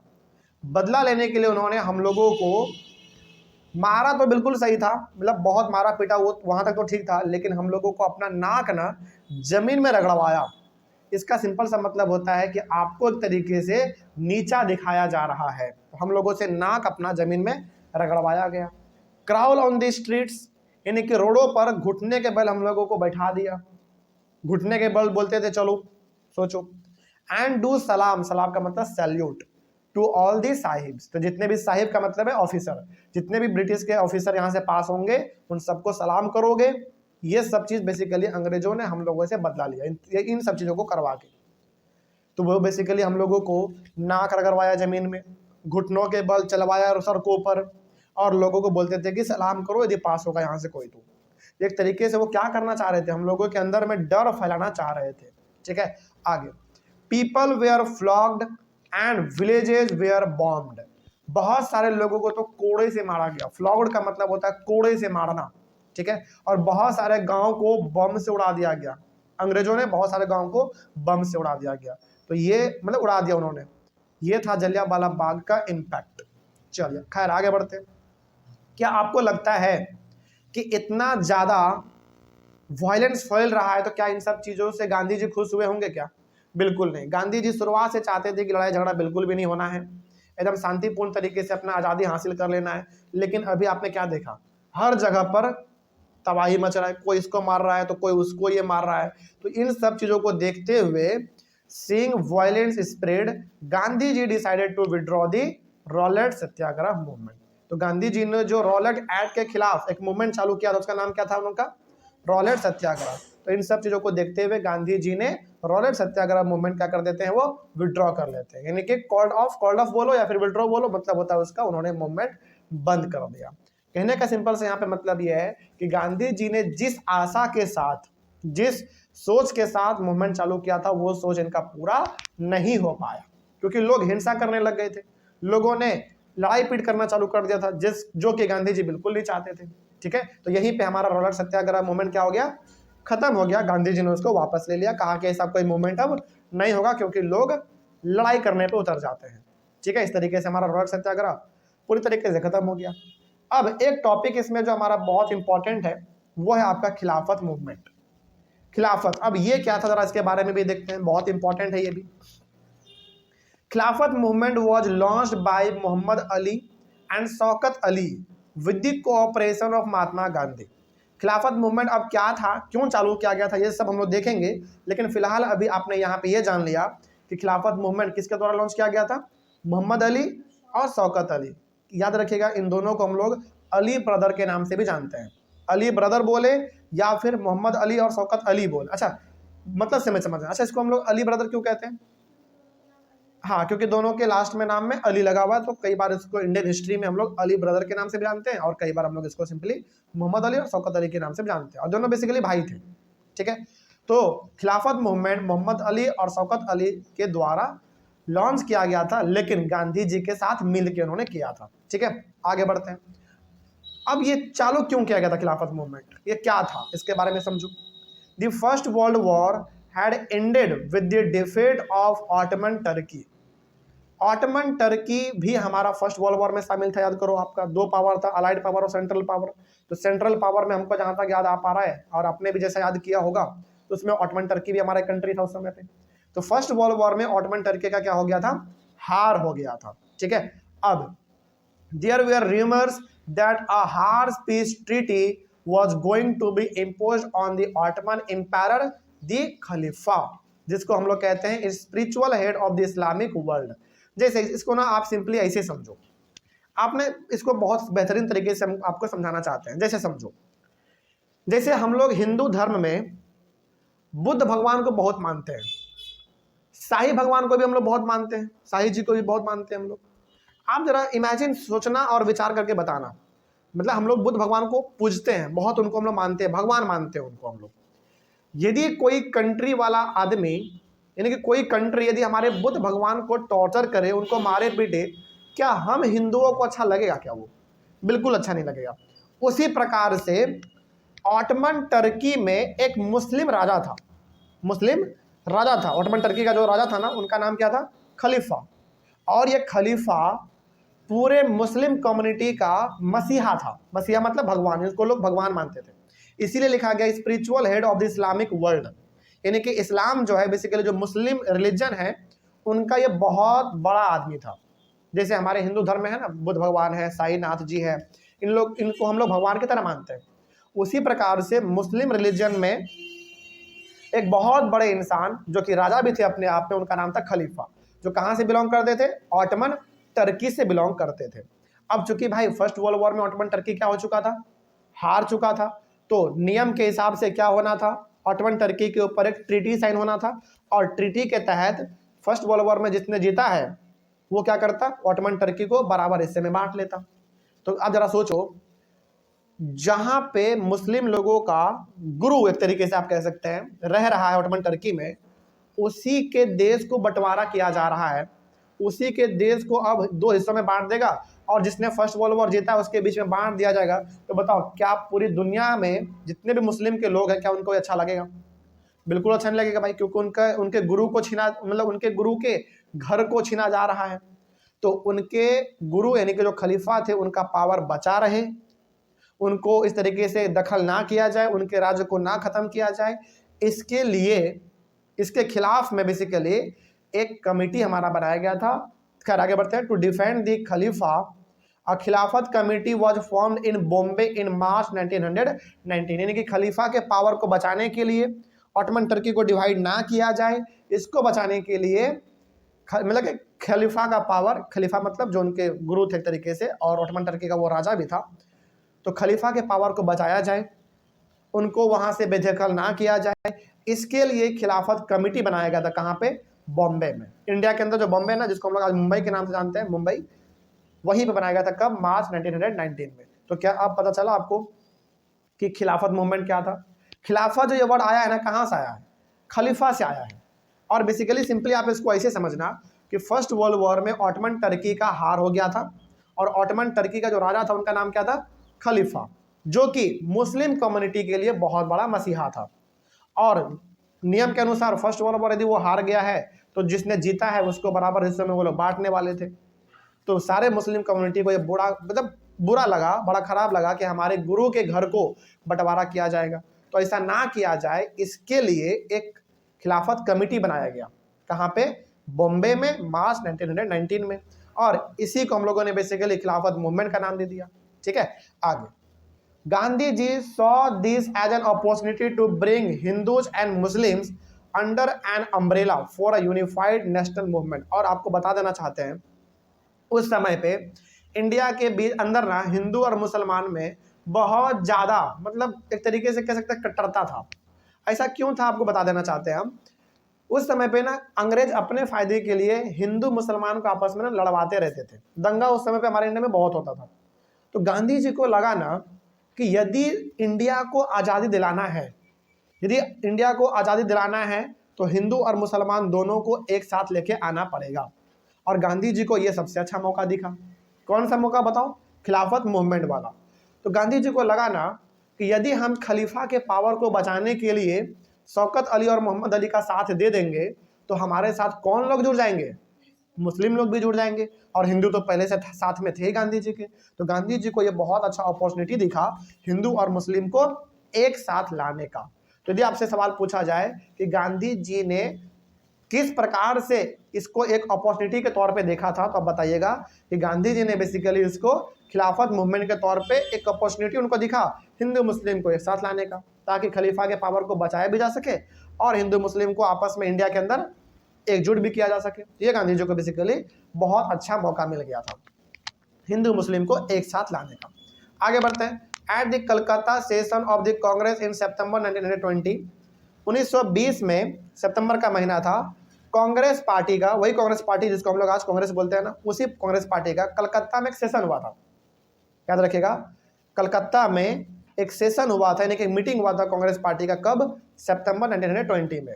उस सेशन में Gandhi ji convinced other leaders to start a new movement, that is non cooperation movement in support of Khilafat as well as for swaraj. तो कलकत्ता में जो कांग्रेस का सेशन हुआ था, वहां पे गांधी जी कांग्रेस के दूसरे लीडर को भी क्या करते हैं, कन्विंस करते हैं। कन्विंस ये करते हैं कि हम लोगों को एक और नया मूवमेंट चालू करना चाहिए। उसका नाम क्या था? Non cooperation movement. लेकिन नॉन कॉपरेशन मूवमेंट खिलाफत मूवमेंट को भी सपोर्ट करेगा और स्वराज को भी सपोर्ट करेगा। स्वराज का मतलब क्या होता है? अपना राज, अपना आज़ादी। ठीक है, तो यहीं से अब आप कह सकते हो कि नॉन कॉपरेशन मूवमेंट क्या होने वाला था? चालू होने वाला था। और खिलाफत मूवमेंट भी यहाँ पे होने वाला था हमारा चालू। यानी कि नॉन कॉपरेशन तो हमारा चलेगा ही चलेगा, साथ ही साथ हमारा खिलाफत मूवमेंट भी चलेगा, जहाँ पे मुस्लिम सारे लोगों को एक साथ लाया जाएगा, हिंदू और मुस्लिम सब एक साथ हो जाएंगे, कोई डाउट नहीं इसमें। लेकिन हालांकि आगे तो आपके टॉपिक मिलेगा ही, ये तो हम लोग आगे बात करेंगे। लेकिन फिलहाल आप यहाँ पे ये जान लीजिए कि खिलाफत मूवमेंट चालू तो होता है, लेकिन बाद में इसको ना बंद कर दिया जाता है, जिसके वजह से मुस्लिम लोगों के बीच में और नफरत फैल जाता है, क्योंकि उनको लगता है कि हमारे गुरु के पावर को नहीं बचाया गया, खिलाफत मूवमेंट बंद कर दिया गया। और हकीकत में ऐसा ही होता है। बाद में हम लोग पढ़ेंगे आगे इस चैप्टर में कि खिलाफत मूवमेंट जो लॉन्च किया गया था, उनको बाद में क्या कर देते हैं लोग? बंद कर देते हैं। ठीक है, लेकिन नॉन कॉपरेशन हमारा चलता रहेगा। तो यहाँ पे एक बात आप ध्यान रखेंगे कि हमारा जो रॉलेट सत्याग्रह था वो पूरी तरीके से बंद हो चुका था। अब जो दूसरा मूवमेंट हमारा चालू होने वाला था वो किसका नाम था? Non cooperation. तो यहीं से हमारा अब शुरुआत होगा नॉन कॉपरेशन। ठीक है, ये हम लोग अपने नेक्स्ट क्लास में डिस्कस करेंगे। Thank you very much. अगला टॉपिक है हम लोगों का वाई नॉन कॉपरेशन। पिछले वाले क्लास के लास्ट कुछ पॉइंट में आपने देखा था कि गांधी जी कलकत्ता में जो सेशन हुआ था कांग्रेस का, वहाँ पे जाते हैं और सारे कांग्रेस लीडर्स ये कहते हैं कि अब हम लोगों को एक और नया मूवमेंट चालू करने की ज़रूरत है, जिसका नाम वो क्या बोलते हैं? Non cooperation. ठीक है, तो नॉन कॉपरेशन मूवमेंट बेसिकली हमारा वहाँ से क्या हो चुका था? बात हो गया था कि हाँ नॉन कॉपरेशन चालू करना है। लेकिन यहाँ पे सवाल है आपका कि वाई नॉन कॉपरेशन। टॉपिक ही आपका अगला है वाई नॉन कॉपरेशन। सिंपली पहले आप इसका मतलब ही समझो। नॉन कॉपरेशन का मतलब होता है कि अंग्रेजों के साथ कॉपरेट नहीं करना। कॉपरेट करने का मतलब हो गया कि वो जो बोलेगा वो हम नहीं करेंगे, सिंपल सा। ठीक है, खैर इसी के बारे में हम लोग बात करेंगे। तो यहाँ पे ना गांधी जी के बुक के बारे में पहले डिस्कस हुआ है, जिक्र हुआ है, तो उसके बारे में बात करते हैं, फिर आगे बढ़ेंगे कि नॉन कॉपरेशन मूवमेंट कैसे लॉन्च हुआ। ठीक है, Mahatma Gandhi declared in his famous book Hind Swaraj, जो कि उन्होंने लिखा था 1909 में, that British rule was established in India with the cooperation of Indians and had survived only because of this cooperation। यानी कि गांधी जी ने 1909 में एक किताब लिखा था अपना, उन्होंने उनके किताब का नाम था हिंद स्वराज। उस किताब में गांधी जी ने ये जिक्र किया है कि ब्रिटिश का आज इंडिया में जो रूल है तो इसलिए है क्योंकि इंडियन उसके साथ क्या कर रहा है? कॉपरेट कर रहा है। यानी कि इंडियंस ने उनके साथ कॉपरेट किया, उनको यहाँ पे रहने का मौका दिया, इसीलिए आज हम लोग अंग्रेजों के अंदर में हैं। तो ये बेसिकली उन्होंने अपने किताब में कहा है। तो याद रखिएगा, यदि आपसे कोई पूछे कि हिंद स्वराज जो कि गांधी जी ने लिखा था 1909 में, उन्होंने मतलब कि उन्होंने अपने किताब में क्या लिखा है? तो उन्होंने अपने किताब में ये लिखा है कि ब्रिटिश रूल यदि इंडिया में इस्टेब्लिश हो पाया तो इसका जिम्मेदार केवल और केवल कौन है? हम इंडियन ही हैं, क्योंकि हम ही ने उनके साथ कॉपरेट किया, उनको यहाँ पर रहने का मौका दिया। ठीक है, इसीलिए हम लोग आज उसके अंडर में हैं। If Indians refuse to cooperate, British rule in India would collapse within a year and swaraj would come. तो गांधी जी अपनी किताब में ये भी कहते हैं, यदि इंडियंस उसके साथ कोऑपरेट करना बंद कर दे, यानी कि उनका साथ देना बंद कर दे, उनके साथ काम करना बंद कर दे, तो इंडिया क्या हो जाएगा, एक ही साल में आज़ाद हो जाएगा। एंड स्वराज वुड कम, और हमारा जो राज है वो दोबारा हमको मिल जाएगा। तो सिंपली गांधी जी अपनी किताब से हम इंडियंस को ये मैसेज देना चाहते हैं कि हम लोगों के लापरवाही के वजह से ही आज इंडियंस के ऊपर अंग्रेज रूल कर पा रहा है। यदि हम लोग उसके साथ कॉपरेट करना बंद कर दे तो एक साल के अंदर ब्रिटिश रूल खत्म हो जाएगा और हम लोगों को आज़ादी मिल जाएगा। ये अपने किताब में गांधी जी कहते हैं। ठीक है, अब चूंकि हमारा टॉपिक था नॉन कॉपरेशन के बारे में, तो अब आप ये देखो कि नॉन कॉपरेशन मूवमेंट लॉन्च कैसे होता है। तो how non cooperation movement launch, इसके बारे में थोड़ा सा बात करते हैं। Gandhi ji felt that non cooperation movement should begin with the surrender of titles that the British government awarded. Gandhi ji ने यह कहा कि नॉन कॉपरेशन मूवमेंट को यदि मतलब चालू करना है, नॉन कॉपरेशन मूवमेंट को यदि चालू करना है, तो सबसे पहले ब्रिटिश गवर्नमेंट ने जो आपको टाइटल दिया है ना, उसको छोड़ो। टाइटल का मतलब हो गया कि ब्रिटिश गवर्नमेंट में हमारे इंडिया के कुछ ऐसे लोग थे जो कि बड़े बड़े पोस्ट पे थे, जैसे कोई पोस्ट ऑफिस में था, कोई गवर्नमेंट टीचर था, कोई गवर्नमेंट लॉयर था, कोई प्रोफेसर था, ये सब चीज था। तो गांधी जी ने कहा यदि नॉन कॉपरेशन मूवमेंट को चालू करना है तो सबसे पहले अंग्रेजों ने जो आपको टाइटल दिया है, टाइटल मतलब जो अंग्रेजों ने आपको जॉब प्रोवाइड किया है, उस जॉब को पहले आपको छोड़ना पड़ेगा। ठीक है, तो टाइटल का मतलब यहाँ पे कुछ और मत समझिएगा। टाइटल का सिंपल सा मतलब है कि गवर्नमेंट के अंडर में आप जिस भी पोस्ट पे हैं, उस पोस्ट से पहले आप इस्तीफा दो। ठीक है, अब यदि आप हर जगह से इस्तीफा मिलने लगेगा अंग्रेजों को, तो बताओ अंग्रेज अपने आप पागल हो जाएगा, है ना। पहला गांधी जी ने ये कहा। तो गांधी जी ने कहा पहला बात ये, यदि नॉन कॉपरेशन को चालू करना है तो सबसे पहले अपने टाइटल का बहिष्कार कर दो, उसको दे दो, बोलो कि हमको नौकरी नहीं करना है, सिंपल सा, पोस्ट पर से रिजाइन मार दो। There should be boycott of civil services. Civil services का मतलब वही बड़े बड़े ऑफिसर जो हुआ करते थे उस समय पे। तो गांधी जी ने कहा सिविल सर्विस में जो भी है वहां से नौकरी अपना छोड़ दो। आर्मी में यदि कोई है तो आर्मी को छोड़ दो, पुलिस में यदि कोई है तो पुलिस को छोड़ दो, कोर्ट में कोई काम कर रहा है तो कोर्ट को छोड़ दो। लेजिस्लेटिव काउंसिल वहीं पे जहाँ पे कानून बनता था, इंपीरियल लेजिस्लेटिव काउंसिल याद कीजिए, जहाँ पे हमारा क्या बना था, रॉलेट एक्ट बना था इंपीरियल लेजिस्लेटिव काउंसिल में। तो इंपीरियल लेजिस्लेटिव काउंसिल में जो कोई काम कर रहा है छोटे मोटे पद पे भी, उसको वहां से छोड़ दो। सरकारी स्कूल है जो कि गवर्नमेंट चला रहा है, उसको भी छोड़ दो। और फॉरेन गुड सबसे इंपॉर्टेंट, जो आप विदेशी कपड़ों को पहन रहे हैं उसको भी बॉयकॉट कर दो, यानी कि उसको भी पूरी तरीके से बहिष्कार कर दो, उसको भी त्याग दो। ठीक है, ये सब यदि आप करोगे तो बेसिकली आप अंग्रेजों के साथ क्या कर रहे हैं, नॉन कॉपरेट कर रहे हैं, सिंपल, यानी कि आप अंग्रेजों का साथ नहीं दे रहे हैं। तो गांधी जी ने कहा कि जो भी आदमी जिस पोस्ट पे है, जहां भी है अंग्रेजों के साथ, उसको वहां से खत्म करो, यानी कि आप रिजाइन मार दो वहां से, simple. To get a popular support for the non cooperation movement, Mahatma Gandhi and Shaukat Ali toured extensively throughout India. Non cooperation movement में ज्यादा से ज्यादा लोग इकट्ठा हो सके, नॉन कॉपरेशन मूवमेंट को बहुत बढ़ावा मिल सके, इसके लिए गांधी जी और शौकत अली, याद कीजिए वही शौकत अली, मोहम्मद अली और शौकत अली जो दो भाई थे ना, उन्हीं में से जो आपका दूसरा वाला भाई था शौकत अली और गांधी जी दोनों गांव गांव घूमते थे, शहर शहर घूमते थे और लोगों को नॉन कॉपरेशन में इकट्ठा करते थे कि भैया मूवमेंट में चालू हो और यानी कि मूवमेंट में पार्टिसिपेट करो, चलो मेरे साथ, और अंग्रेजों का बहिष्कार करो, सिंपल सा, उसके साथ कॉपरेट मत करो, वो जो कह रहा है करने के लिए वो बिल्कुल मत करो। ठीक है, आगे बढ़ते हैं। अगला इसमें आपका पॉइंट है, initially many Congress leaders were not supporting non cooperation movement because of two reasons. देखो, जब नॉन कॉपरेशन मूवमेंट चालू हुआ ना, यानी कि जब नॉन कॉपरेशन मूवमेंट का बात ही चल रहा था कि भैया नॉन कॉपरेशन मूवमेंट चालू करना है, ये सब चीज वो सब चीज, तो शुरुआत में कांग्रेस, यानी कि जो कांग्रेस के लीडर थे, बड़े बड़े लीडर उस समय पे, उन्होंने नॉन कॉपरेशन मूवमेंट का साथ नहीं दिया था शुरुआत में। उसके पीछे दो रीजन था।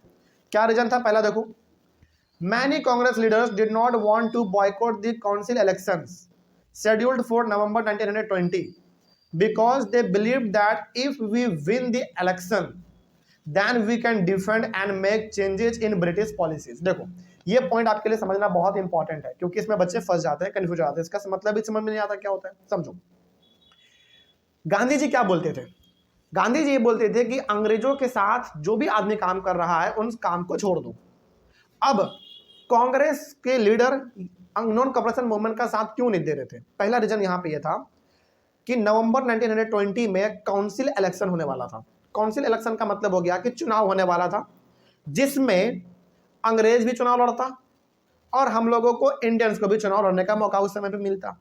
देखो 1920 यानी कि 1920 में नवंबर का महीने में चुनाव होने वाला था, जिसमें अंग्रेज भी चुनाव लड़ेंगे और इंडियंस भी चुनाव लड़ेंगे। तो बताओ यहाँ पे बेसिकली हम लोग क्या कर रहे हैं, अंग्रेजों के साथ मिलकर चुनाव लड़ रहे हैं ना, बात बताइए हाँ या ना। बिल्कुल। लेकिन ये क्या ये चुनाव लड़ना गांधी जी चाहते थे? क्या गांधी जी किसी प्रकार का सपोर्ट चाहते थे अंग्रेजों को? नहीं चाहते थे। लेकिन कांग्रेस ये बोलता था कि नवंबर 1920 में जो इलेक्शन होने वाला है उस इलेक्शन को हम लोग बॉयकॉट नहीं कर सकते हैं, क्योंकि यदि हम उस इलेक्शन में जीत गए तो ब्रिटिश जो भी पॉलिसी निकालता है उसमें हमारा भी भागीदारी हो पाएगा। सोचो, एक तरीके से यहाँ पे गांधी जी बोल रहे हैं कि अंग्रेजों के साथ बिल्कुल भी काम नहीं करना है, लेकिन एक तरफ कांग्रेस का लीडर है जो कि उसके साथ इलेक्शन में साथ रहना चाहता है, ताकि उनका मानना यह था कि यदि हम लोग चुनाव जीत गए, जो कि नवंबर 1920 में होने वाला था, तो कांग्रेस का मानना यह था कि यदि हम चुनाव जीत गए तो मौका हमको भी मिलेगा डिसीजन में पार्टिसिपेट करने का। तो एक तरीके से यहाँ पे गांधी जी और गांधी जी के अलावा जो बाकी लीडर था उन दोनों के विचार में क्या हो गया, मतभेद हो गया। गांधी जी चाहते थे इलेक्शन को भी बॉयकॉट कर दो, इलेक्शन भी नहीं लड़ना हमको अंग्रेजों के साथ मिलकर, गांधी जी चाहते थे। लेकिन कांग्रेस चाहता था कि नहीं, इलेक्शन तो हमको लड़ना पड़ेगा, क्योंकि इलेक्शन ही उस समय पे एकमात्र ऐसा तरीका था जिससे हम लोगों को भी डिसीजन मेकिंग में पार्टिसिपेट करने का मौका मिल सकता था। पहला कारण यह था जिसकी वजह से कांग्रेस सपोर्ट नहीं कर रहा था नॉन कॉपरेशन को। दूसरा क्या था, many Congress leaders fear that the movement might lead to popular violence. दूसरा कारण कांग्रेस इसलिए भी सपोर्ट नहीं कर रहे थे नॉन कॉपरेशन को, क्योंकि कांग्रेस के लीडर को यह लगता था कि नॉन कॉपरेशन क्या हो सकता है, वायलेंस क्रिएट कर सकता है, यानी कि उसमें हिंसा हो सकता है। और आगे चलकर आपको पता चलेगा कि बिल्कुल वैसा ही हुआ था, और गांधी जी ने जो नॉन कॉपरेशन मूवमेंट चालू किया उसको भी बाद में वो रोक देते हैं, यानी कि उसको भी विड्रॉ कर लेते हैं। ये हम लोग आगे पढ़ेंगे। लेकिन finally at the Congress session at Nagpur in December 1920, लेकिन कांग्रेस का एक और सेशन होता है, यानी कि कांग्रेस का एक और मीटिंग होता है, कहाँ पे, नागपुर में, दिसंबर 1920 में। A compromise was worked out and the non cooperation movement was started in January 1921। अब देखो यहाँ पे बेसिकली दो विचार था ना, गांधी जी चाहते थे कि नॉन कॉपरेशन को चालू करना है, कांग्रेस चाहता था कि चालू नहीं करना है, क्योंकि उनका मानना क्या था कि हमको चुनाव लड़ना है और वायलेंस ना हो जाए, इसीलिए कांग्रेस थोड़ा सा डरते थे। लेकिन फाइनली नागपुर में कांग्रेस का एक सेशन हुआ, मीटिंग हुआ, वहां पे ये कॉम्प्रोमाइज किया गया कि फाइनली जो नॉन कॉपरेशन मूवमेंट है वो चालू करना है, जो कि कब स्टार्ट हुआ, जनवरी 1921 में स्टार्ट हो गया हमारा नॉन कॉपरेशन मूवमेंट। बेसिकली दो विचार थे इसमें, एक गांधी जी का विचार अलग था जो कहते थे सब चीज़ों को बॉयकॉट करो, और एक कांग्रेस का विचार अलग था जो बोलते थे कि नहीं, इलेक्शन को बॉयकॉट नहीं करना है और नॉन कॉपरेशन को स्टार्ट नहीं करना है, क्योंकि हो सकता है उसमें वायलेंस क्रिएट हो जाए, हिंसा हो जाए, लड़ाई झगड़ा हो जाए। इसीलिए तो दो विचार होने के बावजूद नागपुर में जो सेशन हुआ कांग्रेस का, वहां पे एक समझौता बना और एक डिसीजन लिया गया सभी लोगों के द्वारा कि फाइनली नॉन कॉपरेशन को क्या करना है, स्टार्ट करना है, जो कि जनवरी 1921 में स्टार्ट हो गया। तो यहाँ पे आपको ये डेट याद रखना है, बहुत इंपॉर्टेंट डेट है कि जनवरी 1921 में हमारा नॉन कॉपरेशन मूवमेंट स्टार्ट कर दिया गया था। ठीक है, तो ये चीज़ हमारा खत्म हुआ।